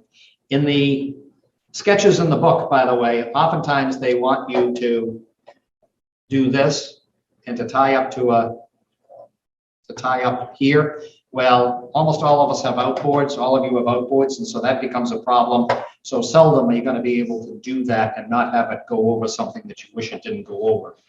So in many cases, you're better off just tying up snugly, not real hard, but leave yourself a little movement and tie up there with your bow line and your stern line. Now, the wind's blowing you directly on the dock. What we're going to do is going to be very similar to what we just described. We're going to, again, have to back out. So we're going to place the fenders, again, up on the bow to protect your bow. We're going to release the stern line, but we're going to keep this line. Now, if you've got a cleat here, you could perhaps come back to here and do this, okay, and make that your spring line. We're going to do exactly the same thing. You can release this. You can release this. Now, before, we were letting the wind coming behind us blow us out, or we were using the engine a bit, and there definitely we're going to use the engine, again, using that as a brake, and turn to the left, and the stern will go out, and we're going to do the same thing as we just did before. So if it's coming directly on, you can do the same thing and not move forward into the guy beside you. And once you're at that position, either somebody on the dock throws the line back, or you just pull it into the boat. and you can back out into the fairway. So is there a difference in that? You had the line on the cleat that's midship versus that sketch, it looks like. Whatever, The lines on the bow. whatever works, where it depends upon where your cleats are and where the cleats are on the dock and what's most convenient. You know, you would not want a bow line or a stern line cleat to also have to use here on the dock, to also have to hold the spring line. Because you're gonna have one over the other, and that's gonna be awkward. Okay. And so you're, depending upon where the marina has set the cleats, where the cleats are on your boat, and so forth. Sometimes you have, may not have the ability to put a swim line on based on where the cleats are. If you have a couple of, make sure, I have on my boat 4 dock lines. I have colors. 2 white ones are 25 feet. Those are the ones in my primary bow and stern lines. And then I have 2 black ones that are 35 feet. That way, color-wise, I know exactly whether I'm getting a short one or a long one when I grab. Handy thing to do. And yes, the black ones are my spring lines because they go farther. And yes, I have a midship cleat, bow and stern. And so with that midship cleat, I'm able to run this with 35 feet, get to a cleat somewhere away from the ones that are holding my bow and stern. And what about having a sharp line where it may affect if the tide goes out when the boat's there? Well, in this case, we're talking about docks that go up and down So, together. You're talking about piers. This might pier. We'll get there in a second. Okay? So, release the stern line, shift into forward. You steer the bow toward the dock. That makes your stern go out just like before. Release the bow after the stern is clear, and you back away from the dock. So whether the wind is coming from behind you or it's coming directly on. Now, if the wind is coming from in front of you, the nice thing is that, and blowing generally in this direction, is that hopefully you may find that if you can kick the bow out, if the wind can hit this on this side, it may do this for you. Boy, the wind has to be coming at just the right angle, you know, either directly in front of you. If it's coming at all from the bow in this direction, it's going to you're going to have a tough time overcoming it, pushing the bow out. So in many, many cases, you're going to find that the spring line and get the stern out and then back away is going to be the favorite way of doing it. And when you do that in front of all the guys sitting around with their beer can saying, yeah, let's see how this guy do it. You pull that off. You didn't think I could do that. And they may not know what you did either. So, okay, now, mooring. Now they talk about mooring. I always think of mooring as me coming up to my ball in the middle of the harbor. They're just talking about any time you tie up at a dock is mooring. So you're coming in and you're trying to figure out, okay, how are we going to pull this off, whether it's into your usual slip or into a new dock or a gas dock or what have you. Watch the wind if you've got any current, particularly if you're on a river. The Merrimack River, as it comes down through Portsmouth, New Hampshire, and dumps out into the ocean. Oh my God, that current in there could run 4, 5, 6 knots. It's very strong. So you may be in an area where it has current, and inevitably you're bound to run into some wind. Figure out where the wind's coming from. Have everything ready to go. Talk to your crew about what you expect to do and what you want them to do. First rule is nobody jumps from your boat to the dock. Okay, we're close, jump. No, don't do that. Good way to break legs, have people end up in the water. If you get close to the dock and you're just about there and somebody's just about to step off and the wind blows the boat away, go back out and turn around and come back again. Do it over again. Do it slowly. First rule of docking. Anybody know what the first rule of docking is? jump. Don't go any faster. Jim, you want to tell them what the first rule of docking is? Don't approach the dock Any faster than you want to hit it. faster than you want to hit it. Approach slowly. Yeah. Slowly. Do it slowly at just enough speed to be able to keep your boat under control. Now, sometimes that can be a bit dicey if you're getting 15-knot winds blowing in the wrong direction and you've got boats all around and so forth. So you do have to get to know your boat And if you want to get to know your boat and know how it handles, don't practice on a windy day in the marina. Go out and find one of those mooring balls that's empty and practice approaching that and see how fast your boat drifts sideways in the wind and so forth. Practice out there where no harm will come. So proceed slowly to the dock, shift into neutral frequently to keep your speed down. Be ready perhaps to use your spring lines and know how you'll use them to bring the boat to a stop. All right, so first one, easy one, mooring with no wind or current. So this makes life pretty easy. If you're coming into a dock and there's almost no wind and no current, the nice thing is that you can just sort of slide up, come in at a shallow angle and just slide up alongside and put it into neutral and finally bring it to a stop right beside the dock, and people step off onto the dock, not jump, okay? Again, one of those things that we'd like to see happen all the time, but probably doesn't. So they say a narrow angle, so I said shallow. So yes, coming in almost parallel to the dock if you can.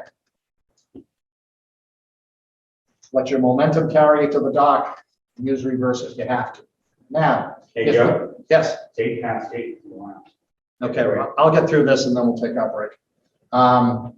Number 2, wind is on the dock. So the wind is blowing you directly on. This one is also easy because you can just approach parallel, you can just approach parallel to the dock and then frankly just sit there and let the wind push you in. Again, pretty simple. Now, you're trying to get into the dock and the wind is blowing you off. Now what do?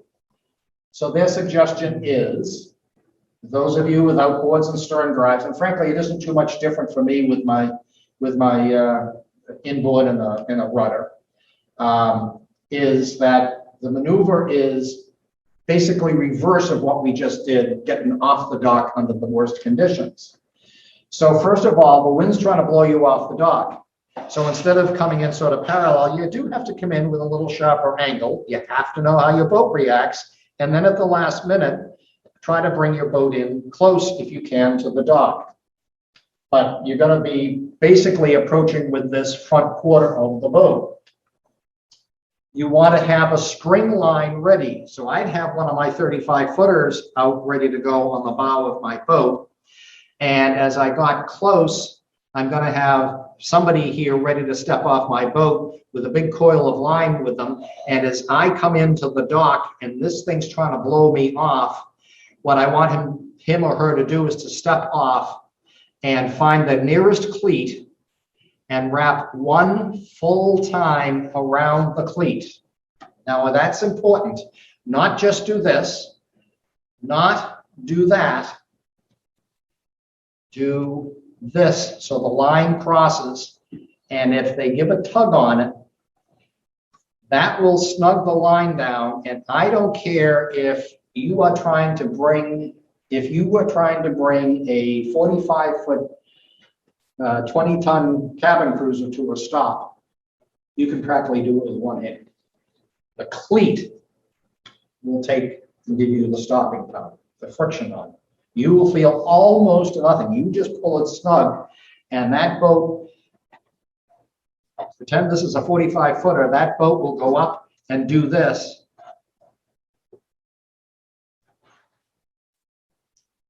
Hold that, okay?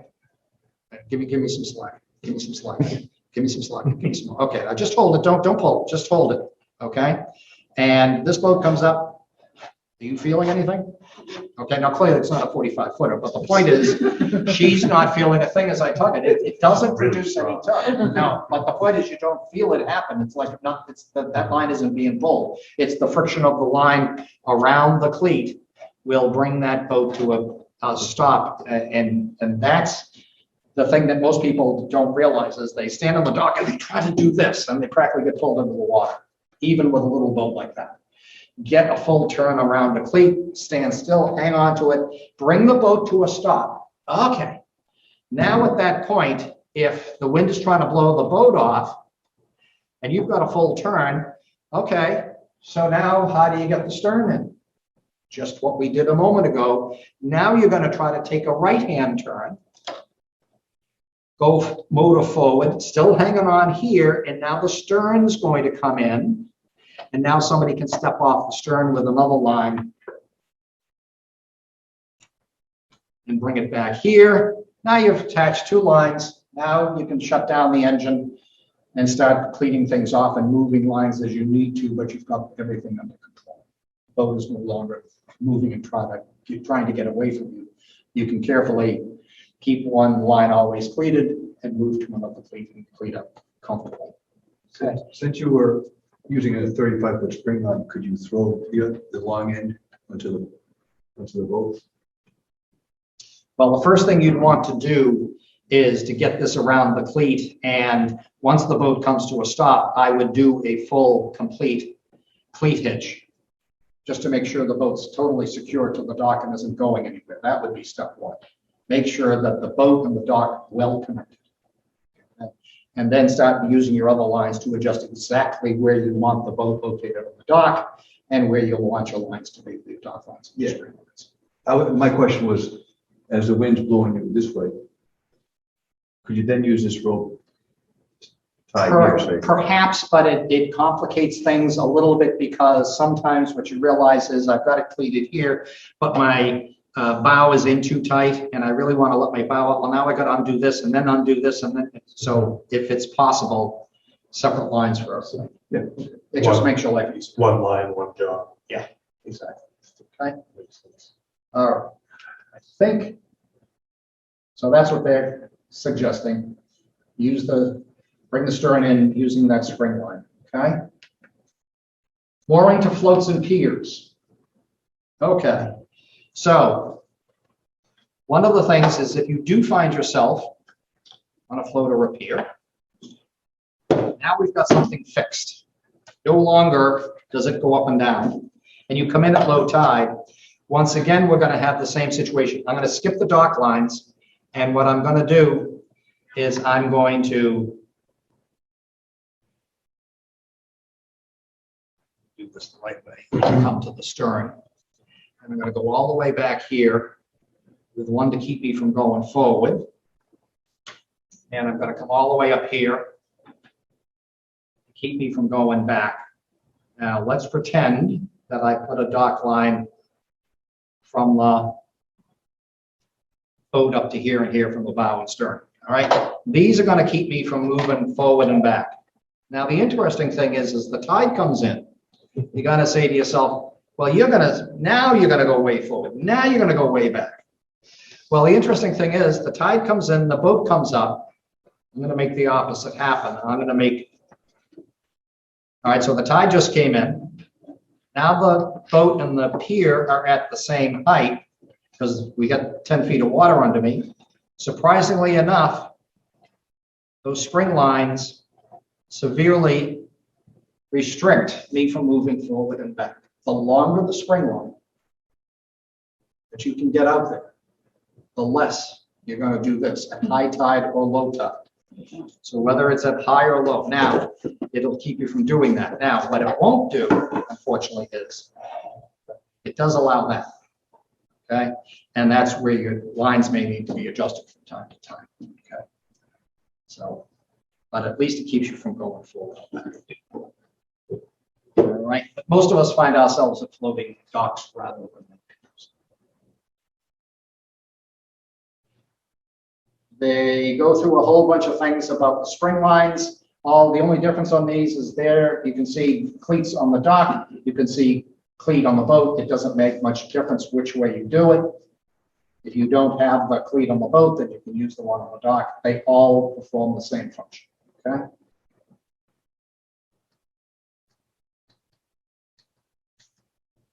Okay, let's take our break. We're at 8:20. Let's just take 5 minutes and we'll come back and do the getting under the next section. Where'd you get your cleats? Boats under 26 feet as of April 1st. If you have a cutoff switch attached to your belt, and you must use it when you are away from the dock and you are operating above what they call displacement speed, which is generally considered to be about 5 or 6 miles an hour. So once you get off of a brisk walk speed, that cutoff switch must be used. If your boat is over 27 feet, don't count. If your boat doesn't have a cutoff switch, okay, it doesn't. But if you have a cutoff switch and it's working, you must use it. New boats made after 2020 must have a cutoff switch. Before then, some had them, some didn't.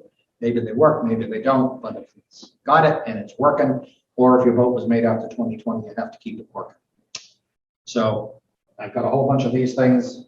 You're the only one with one, I'll give one to you. That's not gonna be a test situation, it's just, because that's all brand new stuff. That's just for your enlightenment and edification. Okay. I also am gonna hand out, I've been handing out papers last week. I'm gonna give you a folder to keep them in. This is sort of a general, would you go around and pass one out to everybody, and the folks that are sharing materials, just take one. These are booklets that I put together. Keep those the paperwork that I'm passing you out together. And I'm going to ask you to I'm going to quickly go through what's in it once everybody has one. If you open up, I gave you just the right number. If you open up and look at the left-hand side, behind the little pocket, you're going to find two things. You're going to find an if found sticker, the orange one. If you have a dinghy, if you have a dinghy or a kayak or something like that, fill it out and stick it on. You know, the Coast Guard this time of year sometimes will encounter, or somebody will encounter a dinghy or a kayak floating, and there's nobody in it, and they're like, well, did the tide simply take it away? Did it get blown off? Or was there somebody in this that we should be looking for?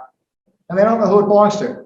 And a search takes place, and then finally the next day somebody says, hey, have you seen my dinghy? Or put it on it so somebody, you might actually A, get it back, and B, it'll save the Coast Guard an awful lot of time, effort, and heartache. For those of you who have the VHF radios, and I hope by the time you get to spring and you've completed this course, put that someplace on your boat where everybody can read it about how to take a Mayday call. The sheet on the back of the left-hand side is a wonderful synopsis of all of the federal equipment you need, and it's all broken down by the size of a boat. Handy dandy little cheat sheet for knowing exactly what your boat needs. Also on the left-hand side, we've got 3 flyers by our organization. Learn a little bit more about us. The general one that tells you just, okay, who are we, what do we do, is the one with the 3 red stripes. The one that tells you everything that those boards over there have about courses and seminars is that one. And then finally, like most organizations, we have a ton of member benefits, and that's in this flyer.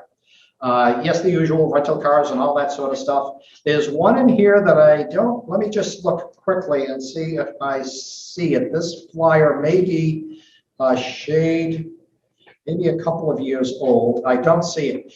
How many of you folks like to travel out of state and maybe even out of country? Okay. We have something called Dan Boater. Turns out it was started for people who were divers years ago, and diving something, you know the name? Okay. Yeah, we dive. Are you familiar with Dan Boater? Okay. Yeah. Do you subscribe? No. Okay. No, but I've seen Dan. If you $25 a year for a family, and you like to travel, and if you are over the age of 29 and perhaps you're concerned about your health and having an accident, or when you get to be my age, what happens if I have a medical emergency? For $25 a year, they will get you and your spouse home at no charge. They will evacuate you and get you home and get you the medical care you need until you get home, all for $25 a year. If you're traveling and you hear about people who, gee whiz, somebody fell off a cliff, fell on the rocks, or God forbid, had the heart attack and so forth, for $25 a year, if you like to travel, an awesome benefit, along with all the other stuff. On the right-hand side, and that's not in that flyer, because it's only come out a year or two ago. A few things, the boating blunders you'd like to avoid 17 things, don't ever leave the dock without them. 11 must carry low-cost items. 6 steps for better docking is one of the other pages there. And then finally, from Ace Recreational Marine Hardware, the plastic sheets, weatherproof, boating safety tips, navigation aids, which we're going to be tackling next. Again, weatherproof, insurance coverage for your boat, and then because it's springtime, getting a head start on spring. So all kinds of good information. Now, I give this stuff to you. I put these together. I make photocopies. I collect them. I organize them. I put labels on them, print things out, and give them to you. Please do me a favor. I'll never know. But browse through the stuff. Read it. It supports some of the stuff we're doing. It's all good information that I think will help you be better boaters. And so I hope that you won't just take all this stuff home and throw it in the corner, never to be seen. But I'll be adding to it, as you can tell, almost every night I'll have a few more pieces to add to it. Okay. Any questions before we jump ahead to the next section? Just looking to see if there's anything in here. All right, so finally we got away from the dock. We can get onto the dock. Now we're underway. Page 43, there's a typo. And it's weird, and I want you to just, most of you have probably figured it out. The description of figure 318, top right, about 5 lines down. Slack lines is necessary on a fixed parentheses vice floating. No, not vice, versus floating docks. Cross out the word vice, the word should be versus. Necessary on a fixed versus floating docks, which is what we just talked about. Okay. All right, so you've taken your friends out for the day. Make sure you trim the boat properly for stability and balance. Control your wake. This photo, frankly, shows 2 large power boats that are going way too fast and they're way too close and they're throwing up a lot of weight where they shouldn't be. Those 2 clowns shouldn't be going that fast and passing that close together. If they are in a narrow channel and have to be passing that close together, they most certainly should not have what we call a bone in the teeth. It should be not the dog with the bone in the teeth. Should be no wake there if they're passing that close together. Be courteous, observe rules. Now, you're the only one, you're the only one with an outboard on the back, am I right? We figured that out. You're the only one with an outboard? Anybody else? No, everybody else either doesn't have the boat or has an inboard. If you do end up with a boat with outboards, in most outboards, you can trim the outboard in. Click the wrong button. All right, let's try that. There we go. All right. So if this is trimmed correctly, the thrust is straight ahead and the boat, the bow rises very slightly, but not so high. You have good visibility and the boat is nearly horizontal. If you take that outboard and you trim it in too far, now it is taking the stern and pushing it up out of the water and therefore pushing it down by the bow. If you trim that out away from the stern, it does the opposite. It takes the stern and pushes it in the water. The bow now comes up and he can't see where he's going. And now you throw in even a little bit of wave action and all of a sudden the boat does hobby horse. Put all that together and that just means the boat's out of trim. In many cases, it's just easiest if you learn how to trim the outboard. In some boats, you may have to do that manually for the season. In others, it may be hydraulics that let you adjust that. Well, lastly, you may have trim tabs on the back, those flat plates that are on hydraulics that you can adjust as you're on the boat and moving through the water. Courtesy and ethics. There is a law, unlike what we have on the roads, about rendering aid. If you are in your car and you see a car accident and, perhaps your first instinct is to run over and see if you can help the people, or maybe you've read enough stupid articles about people who hire stupid lawyers who, well, yeah, you came over and the car was burning, but you dragged me out and I injured my back and now I'm going to be in a wheelchair and I'm going to sue the pants off you because you tried to save my life. That happens. And so as sometimes that can overcome the thought of rendering aid as a good Samaritan. On the water, it's different. It's maritime law. If you see someone who is in distress, either they are aground, about to run aground, they are sinking, they've got a fire, somebody fell off the boat, whatever it is that they need help, two, you think you are capable of rendering help without endangering your boat or your crew, you don't have a choice. You must render aid because you may be the only person around. The tow truck isn't coming, the police aren't coming soon enough. They're out in the water. You must render aid. But the good news is, because it's maritime law, you cannot be sued. You have done the requirement. You have to render aid. You have to do your best job possible, as long as you can say, maintain that, I'm not going to endanger anybody on my boat. I will help these people. You cannot ignore it. Okay? Please pay attention to no wake areas. Please pay attention to your wake and what's behind you. People in small boats and rowboats. I have a rowboat getting in, and every now and then I'll have cowboys come in through the mooring area at 15 miles an hour or more, kicking up an enormous wake. And I'm like, are you paying attention? Could be people swimming. There could be people in kayaks. There could be people in jet skis. There could be me in the dinghies and so forth. Keep your speed down. Watch your wake and what it's doing to the shoreline and boats around you. Wake is part of your boat. You are responsible for any damage that your wake causes. Observe all posted signs and marks. Keep a safe distance.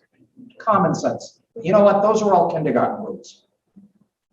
If you went to kindergarten for boating safety, those would be some of the first rules. Clean up after yourself. Say please and thank you. Don't make a mess. Be nice to people. Same rules on the water. Okay? That gets us to the end of chapter 1. Okay, and I think we're good. All right. Chapter review. Now, what I'd like to do is to move quickly through these, and I'm going to give the answers. And if you got the different answer, I want you to say stop. And let's go over it and figure out why you got a different answer than what I have and why, what you missed. Okay? If you got the different answer and you ignore it and just keep right on going, then it isn't going to help you get the right answer. So let me move through these, and I'm going to move through them slowly and just say stop. And let's, if you got a different answer. So number 1, A. 2, D. 3, B. 4, B. 5, C. Everybody 100% so far? Yes. Oh, we're Got it. Good. 100%. 6, B. 7, B. 8, B. 9, A. 10, B. 11, B. Of course, you're telling me you got them all right. We discovered that you've got the answers in the back of your book. You damn well better have got them right. I got one wrong, but I got the first one. Which one did you get wrong? Which category is like number 1? Design, so he picked B, near shore type 2. Okay. Which and it says they may turn you right side up, but the Coast Guard type 1, the big uncomfortable ones, they'll definitely turn you over. They've got so much flotation on the front that if you went face down, they're going to flip you right over. All the flotations in the front, tons of them. Uncomfortable amounts of them. So that's the most. That is the one that is going to save your life for sure. But nobody on recreational boats buys them or uses them because they're so goddamn uncomfortable. But the Coast Guard goes out, and whether you and I don't go out, Right. and they need those. Okay? Anybody else get any of them differently on that first page? 8, but I know why, because I was thinking 16-foot versus 18-foot, so. Right. Yes, once you get over 16 feet.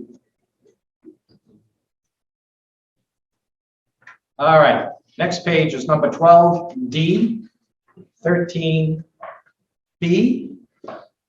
14D, 15B, 16C. Everybody still 100%? All right, 17C, 18C, 19D, 20C, 21A. Good students, I guess. 22A, 23D. Now, how come nobody said stop? Yeah, we know. Nobody said stop. Yeah, I was just seeing if any of you were paying attention. It didn't say stop. Yeah, you're supposed to say stop. I was gonna give you a sticker there. 23 is C. See, Oh, see. Yeah. 23 is C. Oh. that was a test to see if we were Too late. listening. You were all supposed to yell out stop, and nobody did. Sure. I think the snap. Ability to follow directions. All right. Everybody good? All right. So one of the first things you learned here on page 49 is that there are international rules and inland rules. And you hear about these all the time if you read enough stuff about navigation and the rules of the road and so forth. And everybody's question always is, what's the difference? Well, first of all, a little background. Realize that a lot of the things we're going to learn in this section about sound signals and so forth, you have to learn them, you have to know them. But guess what? Out here on salt water, none of us use them. You'll never hear anybody using the sound signals. So what the heck is with the sound signals? Realize that millions of boaters boat on lakes and on rivers in this country. There's a lot of huge navigable rivers where people boat, and especially on rivers, sound signals are really important. Not for us. We got more space around us. We got big ocean, and we're seldom coming that close to each other. So the sound signals are important when you're inland on the rivers and so forth, going up and down the rivers. You have to be able to, you actually have to ask permission with your horn to pass somebody on a river. It's narrow, there may be a bend in the river, and the boat ahead of you can see farther down the river and around the bend than you, and can tell you whether it's safe to pass and so forth. So that's the reason why we have sound signals. You have to know them for the course, even though we don't use them much here. About the only sound signal you ever hear that anybody pays attention to is, as we'll find out, is the one long blast when the ferry is getting ready to leave the dock in Woods Hole out in Martha's Vineyard. Well, one long blast means I am about to go astern, the engine's in reverse. That's not, hey, we're on our way. That's a sound signal. That's probably the only one most of us hear. Okay, why do we have these navigation rules? Oh, and wait a minute, before I go there. International, on page 49, international inland rules. Out on international waters, out in the ocean, outside of a certain zone, when you sound a horn, it means I'm about to do something. Like the long whistle means I'm going to back up. Not looking for permission. I'm doing it. That's an international rule. On inland waters, it's I'm looking for permission with a sound signal. Again, the idea of can I pass it? Is it safe? And if it is, you give me a sound signal, the proper one back, saying yes or no. That's really the only difference between international rules and inland rules. How you maneuver your boat and so forth in relation to other boats is all the same. Okay, whole purpose of these rules is so nobody bumps into each other. It is the responsibility of the boat operator to know and follow all of the navigation rules, both federal, state, and local. Ignorance of the law doesn't get you off the hook. Rule 1.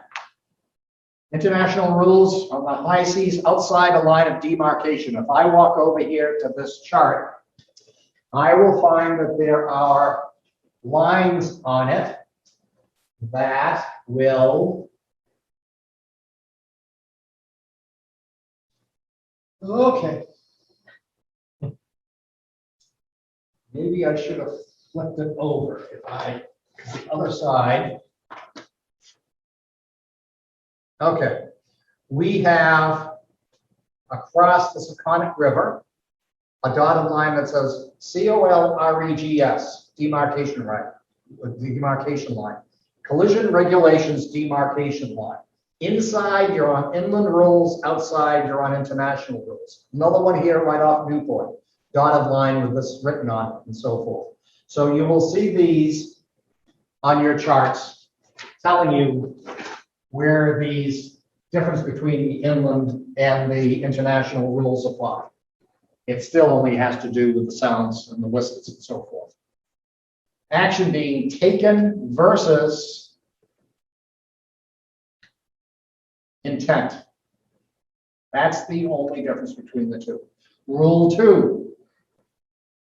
You must comply with the rules. You must take every precaution required by the ordinary practice of seamen to avoid immediate danger, including collision. No different than driving a car. And in fact, we're going to find most of these rules are very, very similar to driving a car. Precaution may include departing from the rules. What the hell are they talking about? Well, the whole point is if you got to break the rules to avoid a collision, you break the rules. We do it in our cars. You're driving down Run A here in Washington, in Walpole, and some like Yahoo comes racing through a stop sign and is about to T-bone you. By God, you're going to take a sharp left and you're going to cross the double yellow line in the middle of the road to avoid getting hit by the idiot.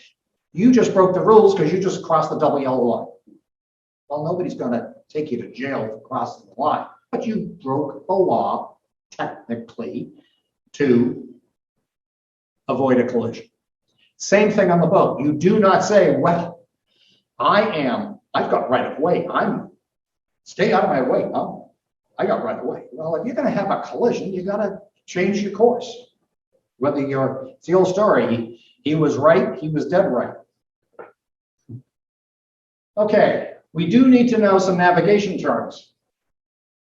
The term vessel just means any watercraft capable of transporting something. It can be a barge made for goods. It can be a ferry made for people. Power driven, propelled by machinery. One of the laws we're going to learn about in the state of Massachusetts. As you know, I think in Massachusetts, up on the bow of our boats, we have registration numbers. And on one side, we have a little sticker because you've got an inboard engine or an outboard engine and so forth. Well, yes, my little dinghy, which I use oars, okay, doesn't have an engine. But if I put an outboard on it, well, now I've got to register that boat. If you have a canoe with an electric trolling motor that moves you at 1.5 miles an hour, that's machinery, and that canoe has to be registered with the state. Any machinery that propels a boat, you have to have it registered with the state of Massachusetts. Don't forget what I just told you. It might come up.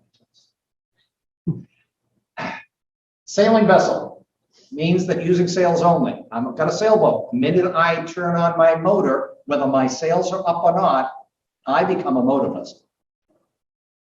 Okay? The minute I turn on my engine, I'm now a motor vessel. Vessels engaged in fishing. It's not you with your line over the side. No, you're still a pleasure craft. We are talking about professionals with nets, lines, trawls. We're talking about the big boys. Seaplanes are just what you think they are. Term, not under command. Unable to keep out of the way. No steerage or power. Boat has suffered a catastrophe and they've lost their engines. Perhaps they have had a mechanical issue and they no longer have use of their rudder and they can't steer. That boat is not under command. Doesn't matter what they do on board, they can't change the course of the boat. Restricted inability to maneuver. All kinds of large commercial vessels, whether it's the Coast Guard servicing buoys, dredging, replenishment while underway. I don't know about that. Launching or recovering aircraft. Interesting term. This one has always puzzled me. If anybody spots a boat that's clearing mines from a harbor, would you give me a call? Towing with inability to deviate from course. Now, here we're clearly talking about a towboat towing another vessel or a tug towing somebody. Those are all clearly restricted in their ability to maneuver. Now, a boat engaged in recreational fishing, you guys have no special rights or privileges.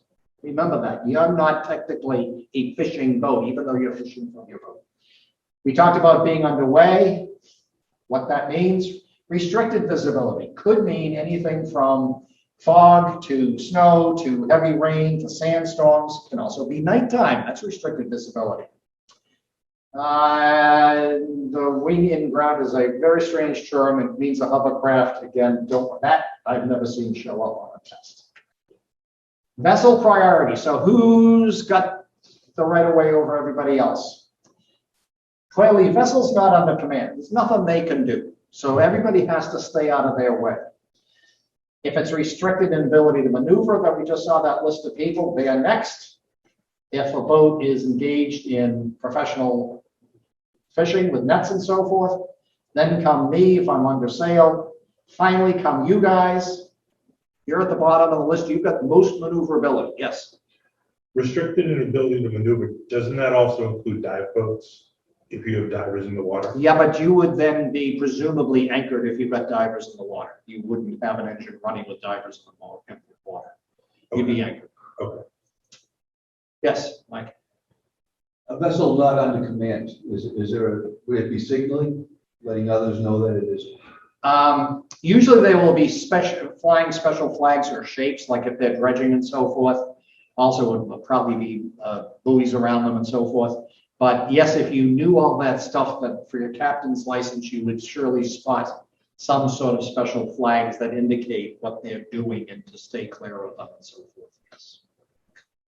And then finally, the seaplanes have to watch out for everybody else. By the way, they're restarting, if you haven't seen it, this summer, they're starting seaplane service out of Boston Harbor. For those of you who are, you aware of that you're going to be in Quincy, right? Yeah, I didn't know that. I heard it. Yeah, going to the, are you in? No, you're in Quincy. Quincy, yeah, Where are you? Or do you know yet? Barnstable. Down the Cape, okay. Yeah. In Boston, they're starting flights down to New York. Okay.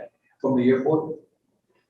Now they're gonna apparently land in the main channel between the airport and Boston and go right into one of the docks along the harbor on the city side of things, so you can get off the plane and go right to work or go visit somebody or whatever it is. Hmm. So that's gonna be real fun when they start that stuff and people aren't aware they're coming in. That's gonna be a lot. The harbor's busy. Okay, so we're going to talk about rules under 3 different situations. There are certain rules that apply no matter what the visibility. Daytime, nighttime, fog, clear weather. These rules always apply. Number 2, vessels within sight of one another. I see you, you see me. There's a whole special set of rules. And then finally, rules when it's very hard to see. Presume, let's talk about fog. Something like would be in that situation. Rule number 5, everybody always must keep a proper lookout. What's going on around you? When I'm out there alone on the boat, that's one of the things I have to keep reminding myself is every now and then, get my head on the swivel and be looking around. If there's a couple of you on the boat, great thing to give one of your crew a job to do. Okay, I'm going to keep an eye out. I'm on the wheel and my cabin cruiser, I'm going to be watching out here to the right. Do you mind keeping an eye out to the left on a regular basis and remind them, take a look, anybody coming up behind us, what have you. Keep a proper lookout so that you don't get into that situation. Proper lookout by sight and hearing, as well as by available means appropriate to prevailing circumstances and conditions, so as to blah, blah, blah, blah, blah, blah. This is the reason why on beautiful, bright, clear days and the ferry does go by you, that the radar is going. They're required to have the radar going. They are required to use every means possible to maintain a good lookout. So even though visibility is 20 miles, they keep their radar going because that's the law. And if it's available to them, they must run. Safe speed. Proceed at a safe speed so she can take proper and effective action to avoid a collision and be stopped within a distance appropriate to the prevailing circumstances and conditions. In other words, keep the speed down according to how much traffic there is, how narrow the channels are, what the sea conditions are, what are you close to shore in the swim area, all those things. Take the whole thing into account. And if you're wondering if you're going too fast, then you're going too fast. Every means shall be used to determine the risk of collision. If there is any doubt, such a risk shall be deemed to exist. In other words, if you think, gee, I wonder if he's coming right at me, and if we're going to hit him, and if we're going to, and so forth. Hopefully, let's see if I have. I'm going to go for a little walk. These guys were anchored. They went underway, and they were fishing. I saw that video just recently. And they spotted this Yahoo, who was at the wheel, but he couldn't see them because the boat was pitched up, and he couldn't see over. And yes, they all left for their lives, and that guy ran right up over the stern. I don't think anybody was seriously injured because they saw him coming. Now, that's a case of where a boat was at complete standstill. Not quite what we're talking about here. But one of the things that you're going to need to figure out is, I swore that I was going to remember the CBD. Oh, no, wait a minute. Anybody remember what the course? Constant bearing, distance. Where did I say that? I don't remember that. Wait a minute, no, it is here. And I will explain to you what it means here in a second. Give me a second to find it here. Page 54. Line 45. Thank you. There it is, left-hand column. So, constant bearing, decreasing range. What the heck does that mean? So I often encounter this down in Buzzards Bay because we have a lot of commercial traffic coming through. And I may be crossing the bay, and down the channel is coming some sort of a commercial vessel. And I have to figure out, we seem to be in a crossing situation. Is he going to go in front of me, or is he going to go in back of me, or are we going to eventually click? Okay. Now, I may be doing 5 knots and he may be doing 15 or 18, but still, and so he's approaching rather quickly, and I've got to figure out what the situation is. And you can do the same thing and figure out if a boat is approaching you from left or right, and that is by taking a bearing. So if you are at the wheel and a boat is coming at you from, let's say, from your right, and you realize that as I look at him and I hold my course and I look at him, gee, there's a lifeline outside around my boat, and there's a stanchion right there, and that boat is right over that stanchion that's coming toward me. So you continue on for another minute and look again. Now, if that boat has now moved back to there behind the stanchion, you're going to pass in front of them. If the boat that's coming toward you has now done this, and you're holding course and speed, he's going to pass in front of you. If you find out, oh, he's still right over the stanchion, and a minute later, he's still right over the stanchion, guess what? He holds his course, you hold your course, you're going to get to know him real well in a minute, because you're on a collision course. And so you have to be ready to either take action or ready to take action, depending upon, as we will find out, whether you are the stand-on or the give-way vessel. So constant bearing, decreasing range. As you get closer, if the bearing remains the same, you're going to collide. AIS means, Jim, come on, Jim, you're supposed to help me here. I don't know. Automatic identification system. Thank you. Thank God somebody here knows what they're talking about.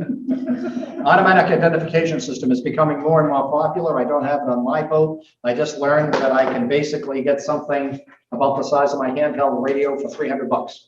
It will broadcast it will, first of all, any vessel with an AIS, you can find out that great big tug or that big vessel coming down, who it is, how fast they're going, what their bearing is, the name of the boat and all that stuff, who owns and all that stuff. But most importantly, gives you the speed and the course of the vessel.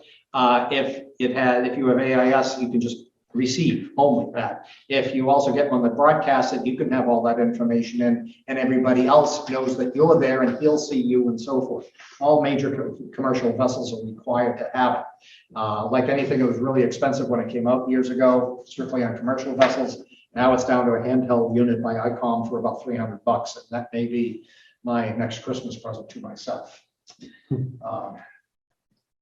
Now, if you are in a situation where, oh, this is getting too close and we're in a crossing situation and so forth, and I don't think he knows the rules and I don't think he's paying attention, and you're saying, do I turn to port or do I turn to starboard?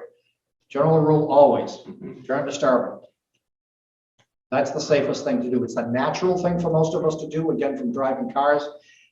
Typically, that other boater, if they suddenly see you, their natural reaction in most cases will be to do the same thing, turn to starboard. If you both turn to starboard, you will be turning away from each other.